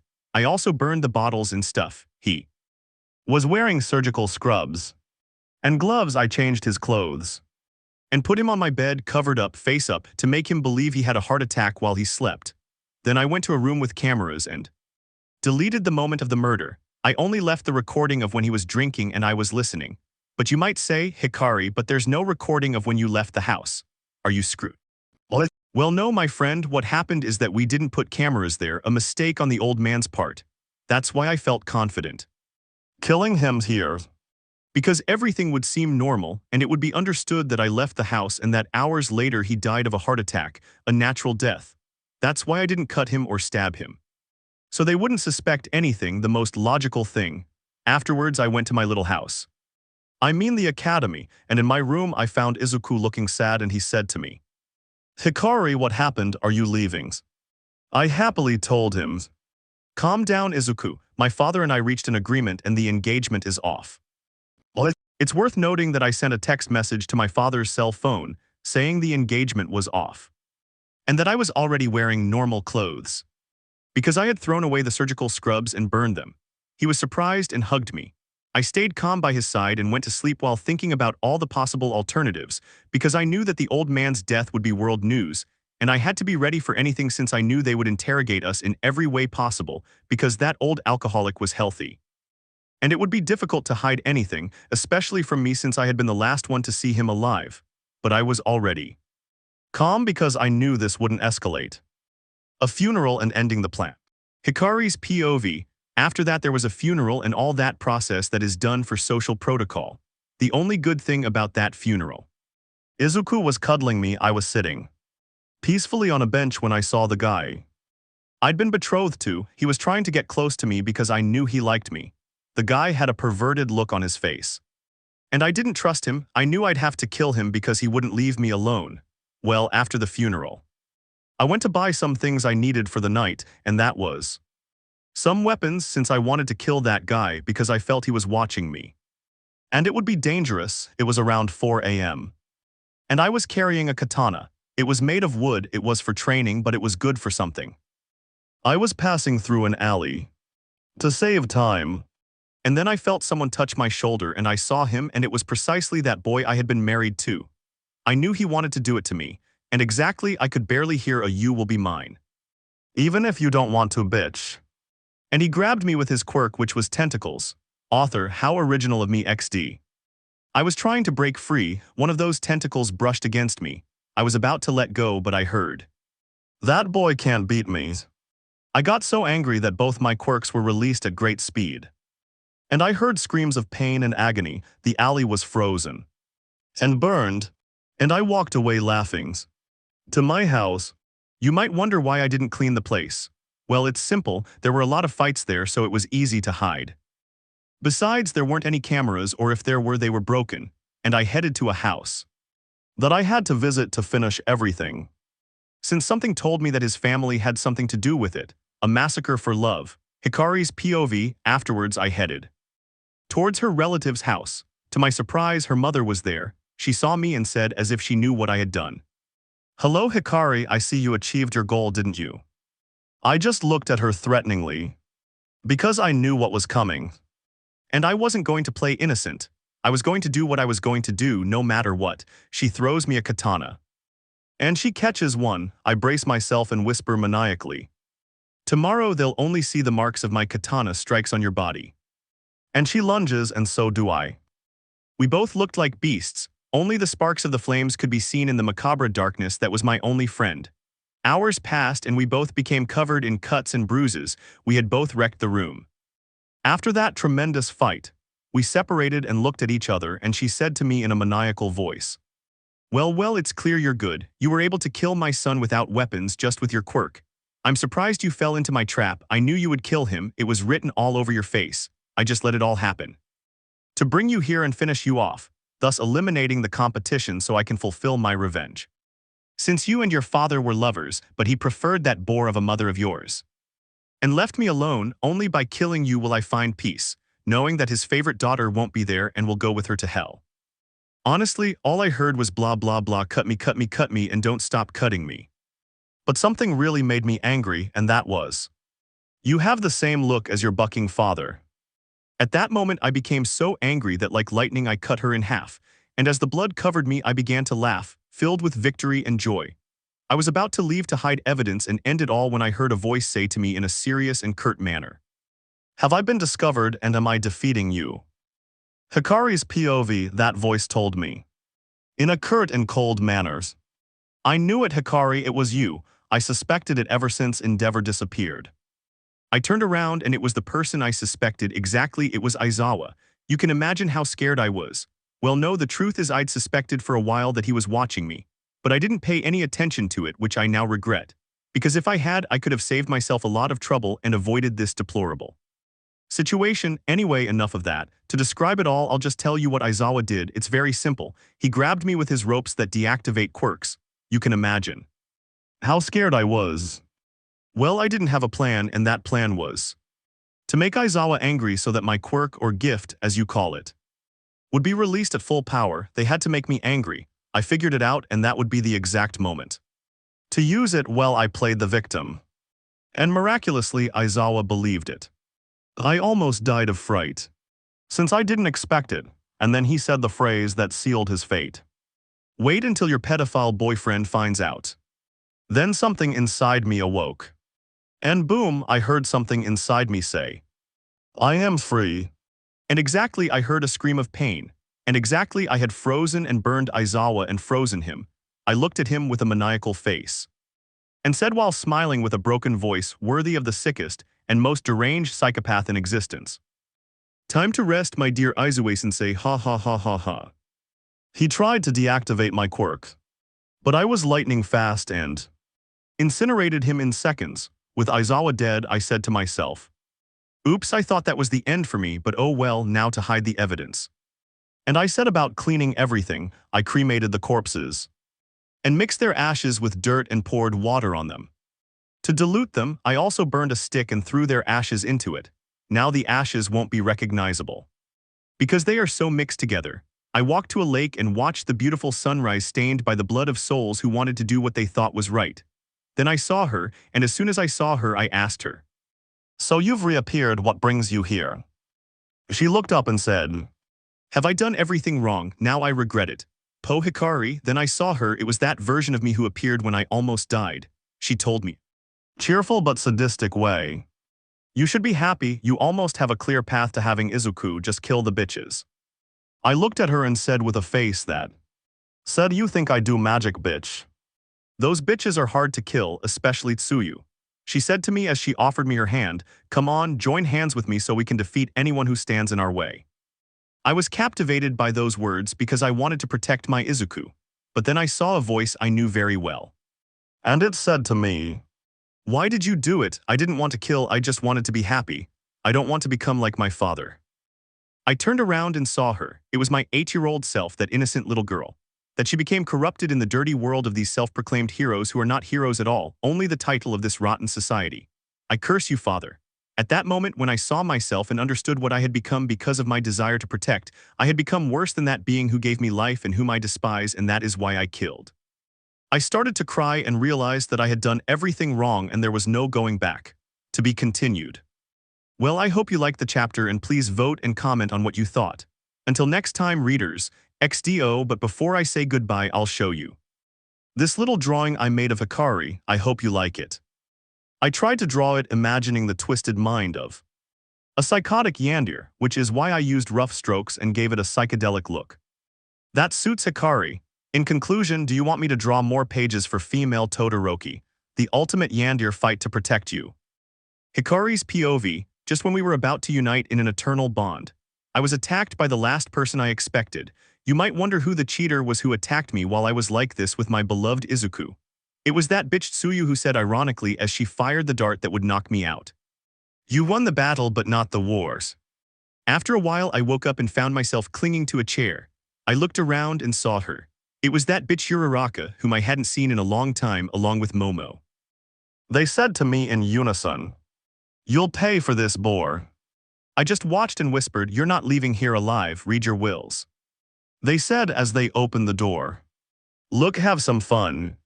Then they opened the door and showed me a naked man with a rapist's face. You can imagine how scared I was. Well, I didn't get filled with the desire to kill. The guy tried to grope me, he rubbed his, against my stomach. I got so angry and my Yandere side came out and I laughed. A heart-wrenching scream was heard. The room was filled with blood, fire, and ice everywhere. If I wanted to kill those bitches before now for that little joke. I wanted to see their little boar heads in my trophy case. I saw a kind of robe lying there. It was as if those bitches knew I was going to buck him easily or maybe to cover myself after they took my innocence, even though I didn't really have any anymore. I opened the door and saw something that filled me with rage, Uraraka Mo. And Tsuyu wearing lingerie and groping an unconscious Izuku. My anger was so intense that my veins bulged, and then I heard something inside me like a thread breaking, like when a string breaks on a musical instrument. And then my quirk unleashed itself so powerfully that I broke through the roof of the house where they were holding me and Izuku captive. Author excited, readers prepare yourselves to see the power-up I gave Hikari, it's so cool. Okay, let's continue. I saw how my entire body was now covered in fire and ice. I knew my quirk had entered its second phase. So I attacked at great speed, propelling myself forward at high speed. With the same explosive force as my fire, you might wonder if my body could withstand so much power. Well, I am Hikari, the Yandere who surpasses unthinkable limits for love. Tsuyu didn't even have time to react before I kicked her away. Momo quickly drew a katana and yelled as she lunged at me at high speed. "You should be bucking that old man we found like the boar you are." I screamed in a maniacal voice as I slammed my burning fist into that shitty katana she thought could cut me with. You think that guy could grape me? It wouldn't take me a second to kill him, stupid. The only one who can touch me is Izuku. She saw her katana break, and while her eyes showed total fear as she knew her end had come, I said as she screamed in sobs, "Damn bitch. Time to rest, we'll see each other in hell." And Momo fell against the wall covered in blood, her face burned. I went downstairs and said while laughing and lifting the unconscious bodies of Tsuyu Momo. They thought they could beat me in their dreams. You. I couldn't finish speaking because I heard a voice shout, "If it's not yours, it's nobody's." And I saw something that made my most bloodthirsty impulse surface. I saw Momo stab Izuku in the chest. At that moment I screamed, and then I saw my Yandere version break a thread that divided my body. And I heard that rope break, and my body was covered in crimson-red fire, and my thread side fused with my previous orange fire. Back in reality, I screamed, and in true Dragon Ball Z transformation style, my hair grew longer and turned to fire and my ice hair froze. My scar was now covered in fire and my eye was as red as blood. Uraraka ran. But I launched a blizzard of ice from my left side, but it seemed to contain magma. I also manifested a bit of my grandmother Teka Todoroki's quirk, which was the opposite of mine. She possessed lava. Uraraka barely received the projectiles before falling, but with the new quirk I manifested lava, and that crimson-red fire I launched them, and created an explosion that incinerated Uraraka. My body was already damaged, beyond repair, covered in burns. My hands covered in scrapes and third-degree burns, and my face covered in scratches. I went to see if Izuku was all right, and I saw something that made me start to cry. Because I would try to protect him, I couldn't do it. Izuku wasn't breathing properly and was losing a lot of blood, and worst of all, my hands couldn't draw the fire properly to cauterize him anymore. I didn't know what to do. I started crying because I couldn't protect him, but while I was crying and trying unsuccessfully to heal him, I saw her. It was who I thought I had forgotten long ago. I was going to speak, but she knocked me out, saying, "Rest, little sister, I'll take care of saving him, you earned it." And out of nowhere, everything went blurry. And before she vanished, I saw that look that instantly brought back memories of my disturbing childhood. She whispered in my ear, "Let me train you so you'll have no rival." We meet again and a fight begins. Hikari's POV, just when I thought our end had come. I saw her. It was that person I thought I'd forgotten. Exactly, it was my twin sister, Shouka Todoroki. That first friend who was consumed by my father's stupidity and who, according to him, died in an incident. I knew instantly that it wasn't an incident. He killed her because she didn't meet his expectations, unlike me years later. She whispered to me as I weakly closed my eyes, which were tired from fighting so hard to defend my beloved. Everything went black and I thought my end had come. Along with Izuku's. I opened my eyes and saw myself with my wounds bandaged and Izuku next to me, also with his wounds healed. I immediately began to analyze the place to see where I was and what actions to take in that situation. Then I saw her. She was a woman taller than me, and I'm 180 meters tall. I know I made her tall and muscular to be more intimidating XD, and she's taller than the male Todoroki. She was about 190 meters tall. She had beautiful jet black hair and white skin, almost like a lost soul like me, only she had something peculiar. She had something like wrinkled skin stuck to her eyes and parts of her body, a very creepy purple color. I got up from the bed where I was lying, and from me came a whisper muffled in obvious surprise. "Ashoka." She nodded while looking at me with that unstable, hateful gaze, so similar to mine, the ultimate proof that we were sisters. It was that crazy, lost look that characterized us. One thing I have to point out is that we weren't twins, since she was a year older than me and only had a fire quirk. They called us twins because we were identical, we only differed in our hair color. I had 2 shades of red and white hair and she only had red. Besides, her fire power was incredible. It was so powerful. It was even blue. She had the purest flames of the two of us. But those flames did something horrible to her. They burned her alive because of my father. That's why I was in shock. And to top it all off, I watched her burn to a crisp without being able to do anything. That's why I was in shock. But she tells me as she snatches Izuku away, "I'm sorry, Hikari." She kisses the unconscious Izuku, making my most Yandere instincts surfaced. I unleashed my quirk at full power, but for the first time in a long time my fire fist was deflected. But it wasn't deflected with its flames, it was deflected with a weapon. A katana, but it was a peculiar katana. The blade was black and hot, as if it had fire or lava inside. I pulled my hand away and asked her, "Why did you do that, Shouka?" She told me as she put away the weapon. "I just wanted to see how strong you'd become, little sister, and also test the sword I was going to use to kill Endeavor. But you beat me to it." What? I was frozen. How did she know I had killed our father? Was she watching me? And if so, how could I not have noticed her presence? Seeing my face, she answered my questions, saying, "Ever since I entered the academy, I've been watching you. My plan was to kill you when you became the strongest hero in the world at the top. But then I saw your Yandere side emerge and I let you live because I wanted to see you corrupted by the desire to protect. And I tell you, you're a bucking hypocrite just like Endeavor or worse. You kill and yet you still want to be a hero. Don't fool yourself. You know your path isn't in the light, it's in the darkness. Isn't your name wrong, Hikari? Your soul is darkness and olive." This was just an excuse to unleash that murderous instinct you've had since childhood but repressed. Don't you remember when you encountered a snake, and instead of scaring it away with your fire quirk, you coldly pierced it? While smiling, I was stunned because I didn't remember that event. She continued, Then why don't you accept your true essence and join me to spread our evil and desire for revenge against those self-proclaimed heroes who only harm society? Come on, Hikari. Join me and let's fix this rotten world, Hikari, for old time's sake. She extended her calloused hand, her quirk active. At that moment I had a brief moment of weakness. Since I didn't support the path of light that the hypocritical heroes championed.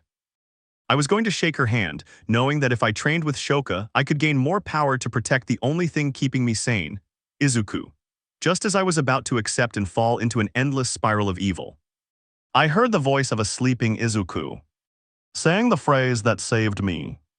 Me and the lady will be the best hero duo in the world. Hearing that reminded me why I really wanted to be a hero, and that was to protect noble people like Izuku from the hands of this rotten society that sought superiority over kindness.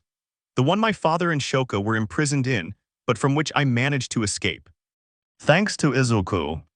I pulled my hand away and said, as my gaze filled with the resilience and determination that Izuku had instilled in me. No, I will be a hero alongside the man I love, and you won't stop me. She said with a somewhat sad but angry face. If that's the case, I can't let you live, little sister. And he lunges at me with his quirk activate. I said as I activated my fire and ice quirk and got into a fighting stance. Come here, Shoka. And we both advanced, I to save the world from my sister and Chiso. That her corrupt and unfounded ideals would not be harmed, then our fists clashed in a battle and the birth of the Crimson Fire. Hikari's POV, she and I lunged at each other. She was there to protect her twisted ideals based on very deranged belief that violence was the path to peace. At first impact, the difference was noticeable. My flames didn't even manage to damage her skin, while her flames instantly caused me small wounds. I was completely unarmed, so I got burned, but as we separated, she took a bag from it and said, "Put on these clothes so we're even and your body doesn't suffer much, little sister." I put those clothes on. It was a white sweater and black pants. And also black Converse shoes. I know it wasn't combat gear, but it was better than nothing, so I put it on and let the fighting begin. What I forgot to mention was that Shoka and I were dressed alike, so I heard her say an ironic and deranged, "We're the same, aren't we, little sister?" I attacked and she attacked too. I used my fire to attack and defend myself. Since I wanted to try out my new ability, I wanted to unleash that powerful red fire that, as far as I remember, was more lethal and spread faster than my normal fire. She was practically beating the crap out of me, but that was my plan. Just when he punched me, I saw myself in the place I wanted to visit. Exactly, it was my own subconscious. And there was my body with 3 threads and a pair of scissors to cut them. I'll describe the threads. One was red and was on my right side, another was blue and was on my left side, and the last one, the one in the center, was orange and blue. I knew exactly what I needed to defeat Shoka, and it was that fire. So I grabbed the scissors and prepared to cut the thread, which by simple deduction was the power I needed to defeat Shoka, the only thing that kept me tied to my father's ideals. So I proceeded to try to cut the thread, but just as the thread was about to break, I saw her. It was my Yandere version, my most manic and unhinged version, the one I only let out to save Izuku from the bitches who want to take him away from me. She told me a serious and dry, "Don't do it, you'll kill yourself," to use the Crimson Fire. You need to know yourself and train your body. If you use it without having your body ready, you'll kill yourself. I already knew that, but it was the last option I had left. So putting myself aside, I proceeded to cut the thread, but I didn't know the big problem I was going to get into. For not listening to myself. As soon as I cut the thread, I returned to the real world and watched in amazement as my hair turned crimson red and lit up, and blood-red fire shot out of my hands, burning the fabric. And as soon as Shoka saw the fire, a damn, I mustn't let that thing touch me. Was heard, I said as I extended my hand. Time to rest, little sister, say hi to our father in hell for me. And as soon as a burst of reddish fire came from my hand, it flooded the place and a scream was heard. And my Yandere laugh echoes in the place. Just as I reacted, I saw the mess I'd made. I saw those flames spreading at great speed and I couldn't put them out. I watched as that fire consumed me, and I saw the worst part, that fire approaching what I loved most, Izuku. I could only let out a strangled scream that expressed my fear and despair. Damn it, not there, not there. And while my inner voice said sarcastically and laughingly, "Ha ha ha, I told you so, that's what you get for being stubborn." Just as the fire was about to consume me, I remembered. A recovery and an explanation. Hikari's POV. Just as that fire was about to consume me, I heard my subconscious voice say, "I told you so." I instantly remembered my evolving ice quirk. I thought about using it, but my inner voice said, "You're not ready." And just as I was about to be incinerated, I remembered that I could control the quirk and that the quirk didn't control me. So I concentrated as hard as I could. And I managed to make the beastly quirk recede, but it was extremely difficult. But then the quirk stopped, and I saw in my subconscious the place where I cut the thread that unleashed that quirk. She told me while threatening me, "Don't you dare take me out again."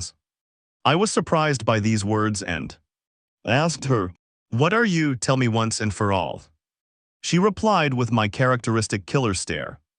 "As I already said, I am your subconscious, I am your mind, but I am also the manifestation of your fire quirk." I was frozen, now everything made sense, but I also had many doubts. Were my quirks still alive, or what was happening here? She said to me as she extended her hand, "Now if you want to be one with me, I need to manifest myself more strongly. And you need power, so let's team up, Hikari, and together we will dominate this nefarious world." This time I offered him my hand with my fire quirk active. She activated it too, and we made a pact so I could use my power and she could free herself. When I came out, I saw that my arm was burned, and weakly I went to find Izuku. I picked him up and tried to use my fire quirk, but just as I tried to pull it out, I heard inside my head, "What? It's not time yet, you're not ready, don't waste me." I decided to use my ice quirk to propel myself. After walking a long way, I barely reached the UA apartments. And knocked on the door, I collapsed. Before my eyes could close, I saw a certain woman with a pink body and hair and black eyes. Author, finally Mina appeared. It was getting tiresome that the same characters always appeared. It seemed like Class 1A had no more students. But don't worry, now I'll try, even if it takes me longer to release new chapters, but I'll try to have more interaction between the other members of Class 1A. Suddenly, I found myself awake. In my room, lying down with my wounds bandaged. I had barely woken up when I said in a trance, "Izuku, where are you?" Then I heard a voice ask me, "Hikari-san, what happened?" I knew I couldn't say that Izuku and Tsuyu had been kidnapped, so I let things flow, avoiding exaggeration so that everything would look as natural as possible. The one who asked me that was Mina Ashido, one of the prettiest girls in the class. I don't know why I'm explaining this, but anyway. She told me that Aizawa had left a few days ago under the pretext of organizing some things, and after several days he didn't return. That's been happening since your engagement. And now Tsuyu, Momo, Uraraka, and Izuku-kun were all messed up. You can imagine I was scared or out of ideas, but no. I told him that Izuku and I went out to train late. We ran into Momo, Tsuyu, and Uraraka. And just as we were about to leave, we encountered a very strong villain whom we almost defeated. But we were left in very bad shape. I didn't remember the villain very well because he gave us such a beating that he almost killed us. And I barely managed to get out of there with Izuku because Tsuyu, Momo, and Uraraka were sent flying.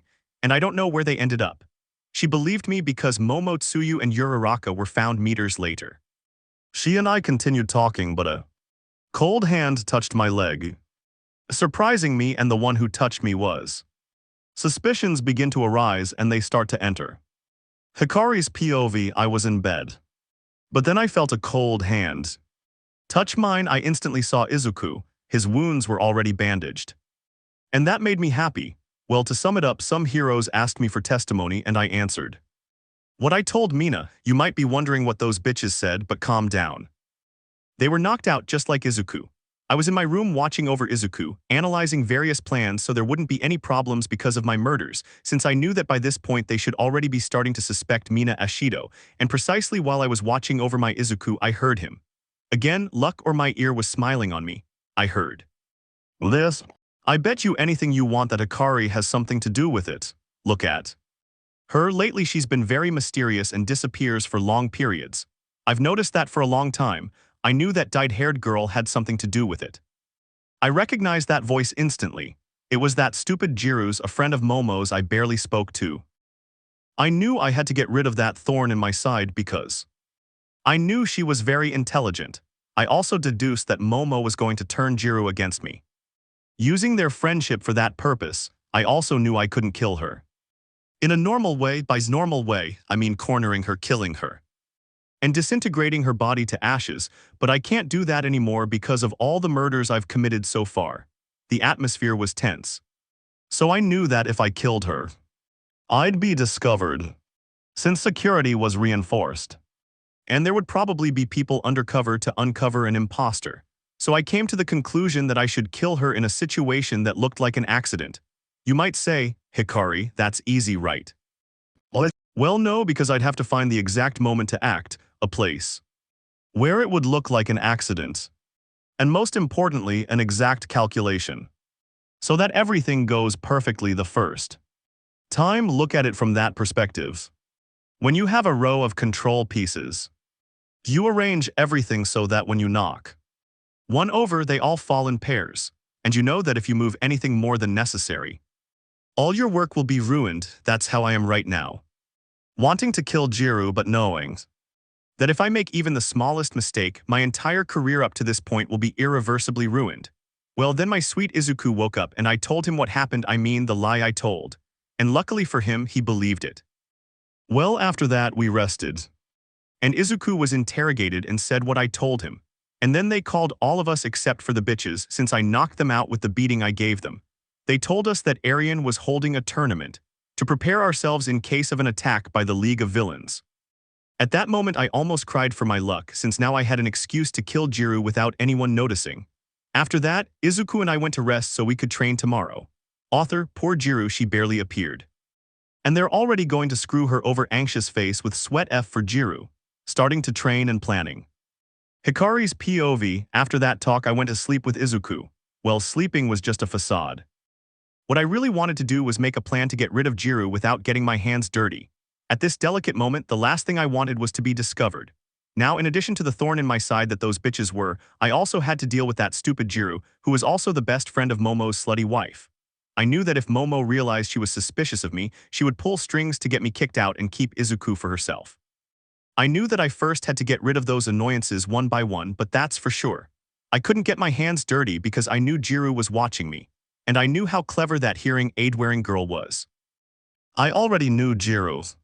I had given Momo clues. But Hikari, how will you kill her without them noticing and without getting your hands dirty? Well, using my new fire quirk, since the quirk can be moved and controlled. And the idea was that during training, I'd take advantage of a moment of carelessness and bam. I'd get a burn I'd never forget because I knew that fire was hotter than my sister's blue fire and the fire of that old bastard, I mean my father. But the problem was that I didn't control it at all. And I could die from not properly controlling such a great power, like that time with my sister Shoka that almost killed me and Izuku. I knew that if I wanted to get that pebble out of my shoe, I had to train, so that I could be at peace with my Izuku in the future without any problems. Well, after a long time I was able to get some sleep, but I didn't sleep alone, no. I wanted to sleep with my Izuku 7W7. I only wore a thong to seduce him in distress. I deserved it after all the stress I'd been through. And as I said, I wouldn't wear anything on top. I mean, I would let him rest peacefully on my breasts because I knew it bothered him. He was wearing my blouse a lot when he was asleep, wrapped around my body, and he needed my warmth without discomfort. So I took off my clothes and was only wearing the thong 7W7. Otherwise, I wasn't wearing anything on top, and I was only wearing the thong as my only garment, and I was ready to get rid of the stress of all these situations. Then I got into bed. And as I say, I'm having a great time. Your body was so soft, so warm. My chest felt extremely relaxed. Well, after that night comes morning, to be exact, 4 in the morning, and it hurts a lot. I separated from Izuku and got up to go train in a forest that brought back memories of my childhood, and not exactly pleasant ones. Well, these are childhood traumas that perhaps made me who I am now, but maybe I'll address this later. Even in that fog-filled forest, it seemed like a place where desolate souls filled with darkness come to find solace like me. While I felt like the trees were judging me and the souls of psychopaths were watching me, it was an incredibly psychedelic atmosphere. But also, amidst that mass of pure psychedelia, there was a glimmer of calm that seemed to get lost among the multitude of voices flooding my head. I don't know why, but I felt immersed in my own mind without actually being so. It was as if I were wandering in my thoughts without being disconnected from the world. It was a strange sensation, but at the same time very satisfying to feel. As the cold of that meadow flooded my pale skin, scarred by my past, which seemed to bind me and refuse to let go, preventing me from progressing in this materialistic world in which we find ourselves suddenly immersed, a smell of ashes reached my nose. Could it be warning me of some death? Am I going to die? Then I saw black butterflies out of the corner of my eye. My end is near. I heard whistling in my head. Could it be that my sanity has been completely lost? Is this perhaps a metaphor for my death and rebirth? Perhaps I had already immersed myself in this psychedelic atmosphere of this infernal forest, steeped in evil and darkness. Am I still asleep in my bed and never woke up? And is this some kind of hallucination generated by the stress of the situations I face in everyday life? Because I brought this on myself, or this is my destiny, I had so many doubts that I seemed like the protagonist of a book I read in high school called The Girl with 1,000 Faces. Then I felt a voice whisper to me, sending shivers down my spine and pulling me out of that psychedelic spiral I was in. You still don't know who you are.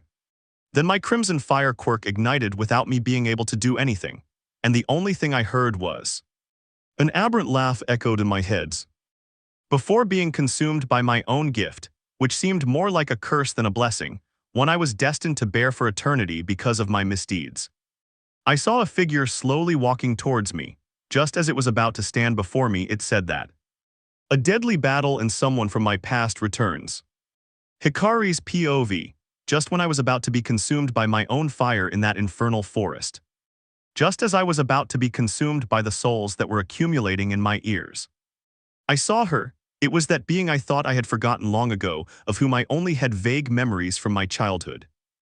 That's right, it was Shoka, my older sister, my father's first guinea pig, that girl who was pushed so hard by my father that she had a fatal accident one morning that ended her life, or so it seemed, because now I, Hikari, had her again before my eyes. Then I reacted and was able to control my quirk that was almost consuming me. And I listened to her, I listened to that hoarse, cold voice that never lost that refined and ironic touch that characterized her. Hello, hermit, I see we meet again. What brings you to my domain? Then I looked at her and replied, What do you mean your domain? Don't talk nonsense, you bitch. Speak up already. Why are you coming after me again?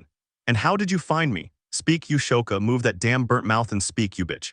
What? Then she replies, while in her deep blue eyes I could see an uncontrollable desire to kill. You ruined my plan, you damn bitch. Then she punches me in the stomach and sends me flying. And before I could react, a barrage of attacks rained down on me at high speed, leaving me no room to respond. Then I heard her laughing. It's obvious my father isn't so strict anymore because you're so weak, little sister. Then she punched me in the face, sending me flying.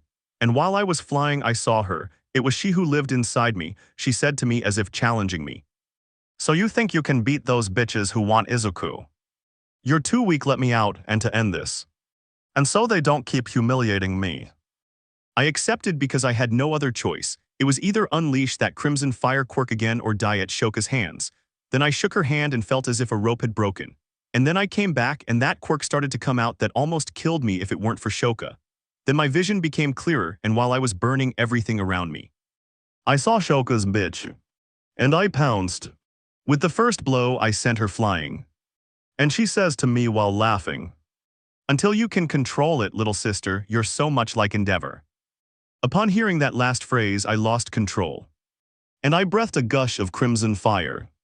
As I screamed in anger, I don't look like that, old man, shut up. Then she responds with her blue fire, that fire that was more powerful than my father's fire. And then our two quirks collided, creating a shockwave and destroying everything in their path, leaving only a trail of ash throughout the forest. Our quirks clashed. The crimson fire was more powerful than my sister's blue fire. And it was consuming him. At that moment, our quirks repelled each other. And we both went flying through the air, like two beasts with an insatiable thirst for blood. We launched ourselves into the air, using our quirks as propulsion. It was a magnificent scene. A beam of fire as red as blood and another as blue as the sea were speeding towards each other, about to collide in the middle of the night. By this point, our clothes had already disintegrated from the intensity of our flames.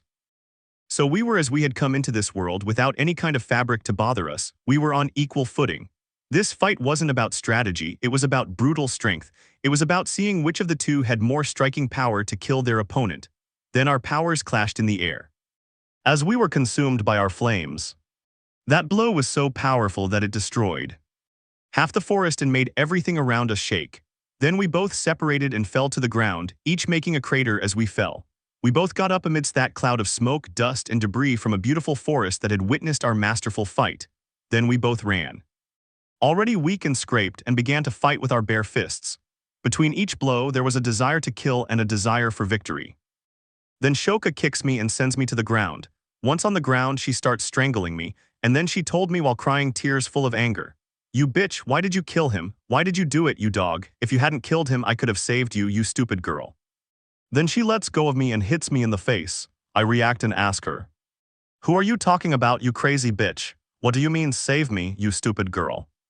Then she answers while grabbing my skin tightly, "Well, Endeavor, if you hadn't killed him, I could have shown the world everything he did to you. You understand? Because of you, Endeavor died like a saint when he was a bastard who made people suffer for his ideals, and you're just like him, bitch." That last thing made me angry, and I lunged at her and started strangling her weak neck with my bare hands. It felt so good to hear that bitch's whimpers, and just when she was about to stop struggling, everything went black and I started hearing a buzzing in my ears and finding a master weapon and breaking limits. Hikari's POV. Just when I was about to kill that bitch I used to call sister, everything went black. Some time later I woke up and you can imagine they found me, like in any cliché story, and took me home, right? Well, I woke up and I was in that same place, naked, covered in bruises and mud, and with my bandages dirty and torn, a pretty deplorable scene. For me, Hikari, maybe I deserved it. With difficulty, I stood up and began walking among the piles of burnt trees and ashes, a magnificent scene for fiction lovers. But for me, it represented only one thing, my weakness. I started walking, thinking about how to get to the university without causing a commotion, especially in my state. But then I saw something that pulled me from my thoughts, a katana stuck in a rock deep in the forest. I approached, wondering what a katana was doing there. As soon as I was face to face with it and examined it closely, I was speechless. It was a magnificent katana with a black hilt adorned with gold details, but what surprised me most was that the blade was as black as night. Then a memory came to mind of my reunion with my sister, the time she had a weapon very similar to this one. For a moment I wondered, could this be her sword? But something didn't add up. Shoka would never leave such a valuable weapon exposed to the elements without any protection. The blade of this sword and the one my sister used weren't the same. This blade was thinner and more polished, and it also had purple highlights amidst its jet black color, while Shoka's was black and thicker. Something didn't add up. Where had this katana come from? I would think about that later, because after examining the blade, I noticed it had an even better finish than any sword I had ever seen. So I set about pulling it from the stone in the purest style of those fantastic stories of the sword in the stone. So I grabbed the hilt and prepared to pull. At first I thought it would be easy since I possessed a lot of strength even though I was weakened. But no matter how much I pulled, the sword wouldn't come out. It seemed unwilling to leave the place where it had been embedded. Just when I was about to give up, as if my quirk had a life of its own, I saw it emerge. It was my Crimson Fire quirk, which enveloped my arm and the katana, and in less than an instant I saw the precious sword emerge triumphant from that stone, engulfed in my flames. I was astonished because the sword was intact and my fire didn't seem to harm it. It seemed as if this sword was destined to be wielded by me. Then I saw something that made my eyes widen in surprise for the first time in their lives. The enormous sweeping blade through a tree with just a touch of the sword's tip. It was astonishing because the bark of this tree was incredibly strong. This was a scene that seemed straight out of the most fantastical story imaginable. If I hadn't had witnessed it, I wouldn't believe it. Then my arm lowered, sword still in hand, and I was even more surprised to see how incredibly heavy it was. I couldn't lift it. It felt like I was carrying 50 or 100 normal swords. This sword was anything but normal. Well, I'd think about that later, as I had to get to UA before arousing suspicion, so I walked with that tremendous saber in hand. Then something happened that I never imagined. I found another change of clothes and some bandages. Was this Shoka's doing? Well, maybe that doesn't matter now. What mattered was getting dressed, so I got dressed, and the clothes were a black t-shirt, black jeans, and black Converse. It's obvious my sister loves black. Then I left after walking for a while since that forest was quite far from the university. I barely got to the dormitories. And as I was walking through those hallways, I noticed the tense atmosphere. I was walking through the hallways until I heard a voice in the bathrooms that I recognized instantly, and that voice said, "No, I only want Hikari's." At that I ran because it was my Izuku. I arrived, and slamming the door I saw them. It was Momo, that bitch, with Izuku cornered. And he could barely defend himself because his arms were bandaged. At that moment, like a beast, I grabbed Momo by the hair and sent her flying instantly. I almost pulled out that tremendous sword. But I didn't because I didn't want to mess things up in front of Izuku. Then I hugged him and said, "Calm down, Izuku, I'm here now." Then I turned around and saw Momo trying to hit me from behind, but my reflexes were quick enough to dodge it, and I punched her in the stomach so hard she almost threw up yesterday's dinner. It's worth noting that it was still early, around 7 a.m., so when I left that bitch Momo writhing in pain, I went out with Izuku and talked to him. He told me what happened. He couldn't find me when he woke up, went looking for me, Momo found him. And tried to seduce him. And then he opened up more and said that Momo and the other girls, like Uraraka and Tsuyu, were trying to seduce him by telling him about the things they had done to him in previous chapters. I already knew, so I just replied while hugging him. "Calm down, Izuku, I'll take care of you." He cried, nestled against my chest. After that, we went to the infirmary to have our bandages removed. I had seen that our wounds were already healed, both mine and Izuku's. Besides, the nurse had a quirk that made wounds heal quickly, so Izuku and I headed to the infirmary to have our bandages removed so we could start training. We had to break our limits. Our bond strengthens and the atmosphere becomes tense. Hikari's POV, after that tremendous blow I landed on Momo. Izuku and I went to the infirmary. It's worth noting that I still had the mysterious sword in my hand without its sheath. Izuku asked me where I got it and I calmly replied that some relatives had given it to me and I'd gone to pick it up. Which, to a certain extent, could be true, because maybe Shoka left that weapon there as a gift. For me, or maybe not, and I just stole it. Who knows? But that's not important now. What was important now was to get those bandages removed. Which were just annoying. And preventing us from training. As soon as we arrived, the nurse greeted us cordially and began her work. I won't describe this because, frankly, it's not very important. After that, we arrived at UA where everyone was already awake. And greeted us. It's worth noting that those bitches Uraraka, Momo, and Tsuyu no longer had their bandages on. We glared at each other angrily. I knew I had let them live too many times before, so I had to get rid of them as soon as possible so I could be more at peace with Izuku. But then I felt a sharp gaze towards my neck. That snapped me out of my Machiavellian thoughts, and that was Jiru, who was standing next to that stupid Momo. She was watching me as if to say, "What will your next move be, Hikari? What will it be?" I knew that stupid Jiru didn't have good intentions, and as I said before, I had to get rid of her as soon as possible but without making too much of a fuss. With the tension at school, any sudden movement could trigger a bigger problem, so I had to act. It's worth noting that because of all my murders which were attributed to attacks by the League of Villains, we hadn't had classes, which is why I could go out so freely. Security had also been reinforced, which was a problem, but I'd figure out how to deal with it later. Anyway, after that I went to my room, the one I shared with Izuku, and I started to bathe. While I was bathing, I observed the scars I had left from each of my battles, like the one I had with my own mother and the one with Izuku's mother a while back. I also remembered the time I almost killed that son of a bitch Katsuki Bakugo or Izuku's bully. When I looked at my body, I remembered each and every person who had passed through the hands of my quirk and my katana. That made me wonder, at what point did I become this? But there was no turning back and I had to continue my mission. To protect my beloved Izuku. Then I started daydreaming about going on a date with him, and about other things I won't mention because I don't want Author-kun's account to get deleted. Author Hikari, you're so sick XD. Then Izuku's voice snapped me out of my thoughts, he said. Miss Hikari, you forgot your towel. I saw my chance and wasn't going to let it slip away. No 7W7. So without hesitation, I stepped out of the shower stark naked. And grabbed Izuku's hand.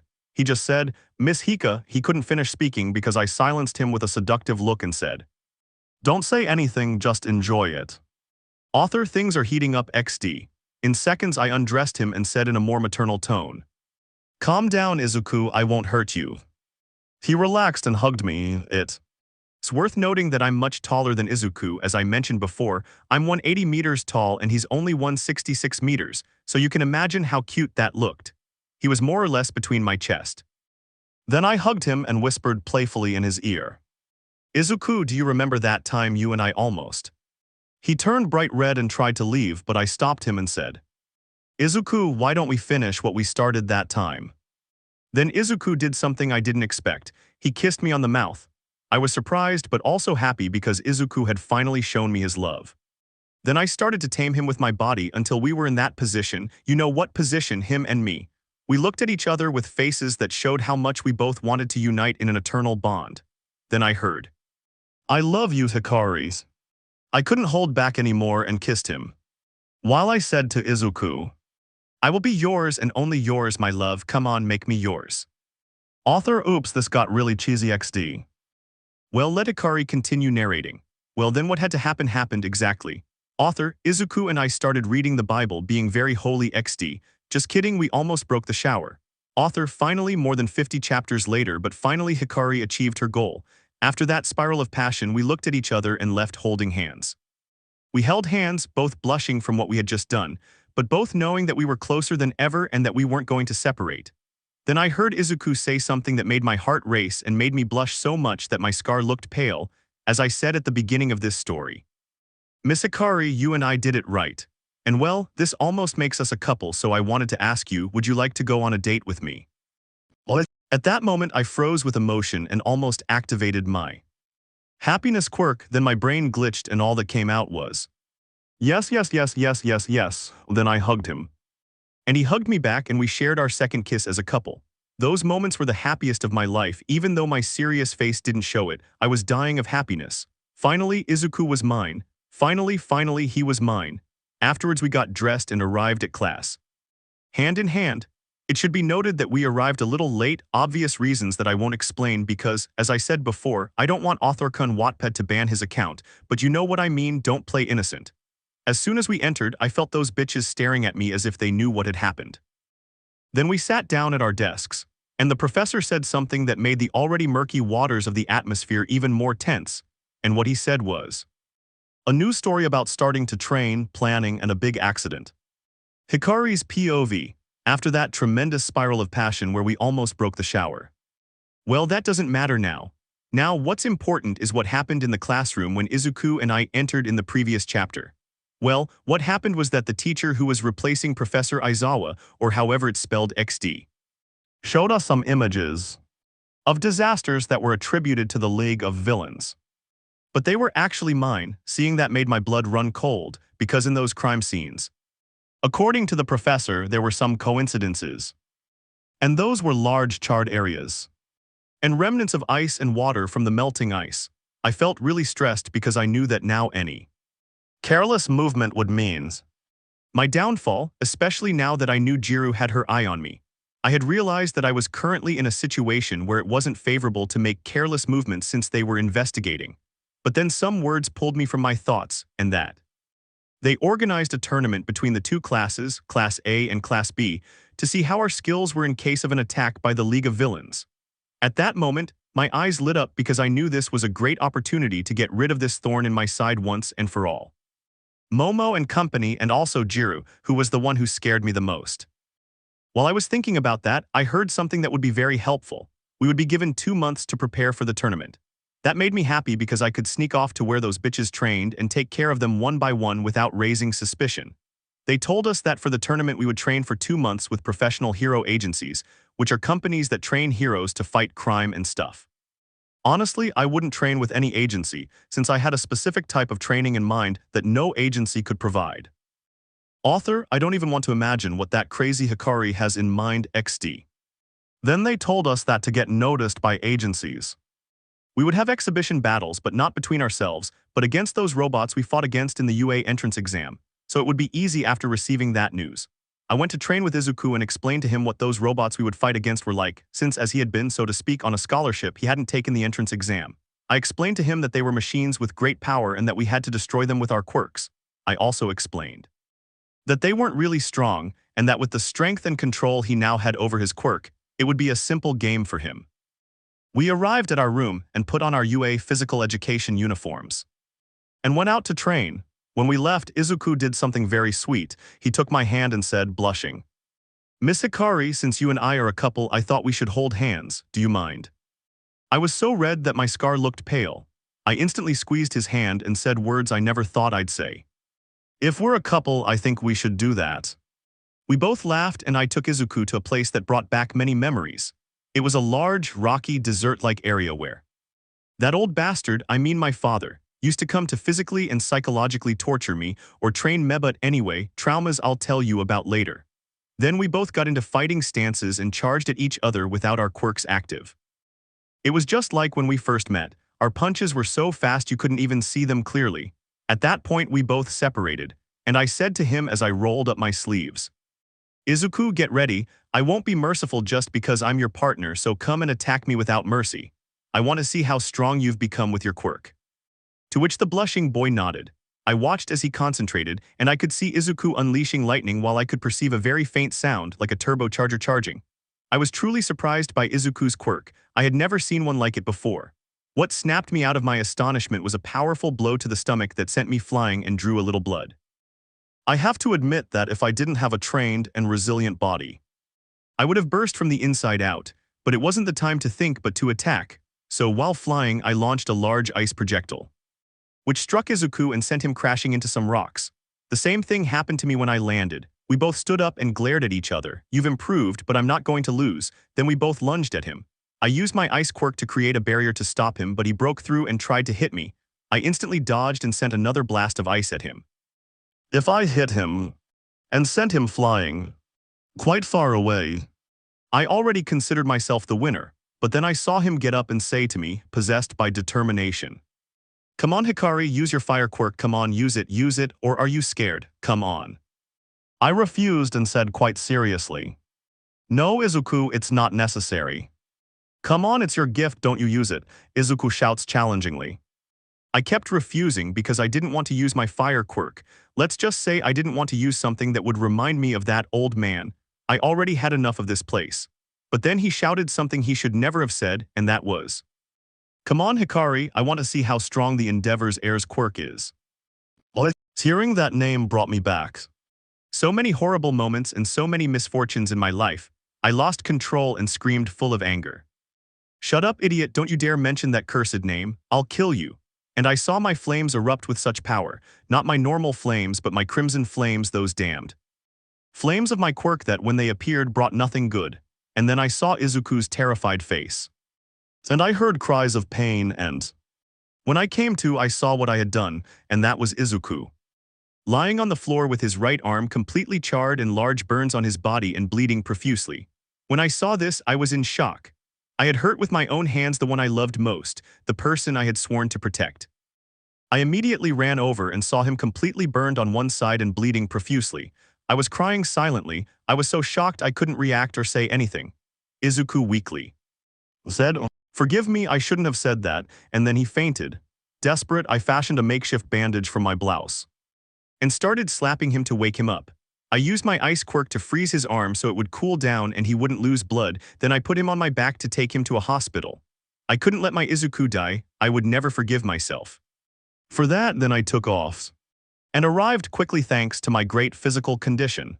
As soon as we got to the emergency room, I said we were UA students and that we'd had an accident while training. They called UA and notified them of the situation, and Izuku was taken to intensive care because his injuries were very serious and needed to be treated as soon as possible. Seeing them take Izuku away on a stretcher with a ventilator, all because of me, I started crying from the frustration. I felt knowing that maybe it was my fault and I would lose him if I were careless. I would lose him, the person for whom I had given everything, and it was all my fault. Then I hear a doctor's voice telling me that Izuku needed a blood transfusion because he had lost a lot of blood. I volunteered since my blood type was O negative, the same as Izuku's, so they immediately took me to the room and started drawing blood. Then someone opened the door and let me know in the comments below if you guys want the next part. Also check out my other video that has been shown and left. Thank you for watching. If you enjoyed this video, please like and share this video. And have a fantastic day. Bye.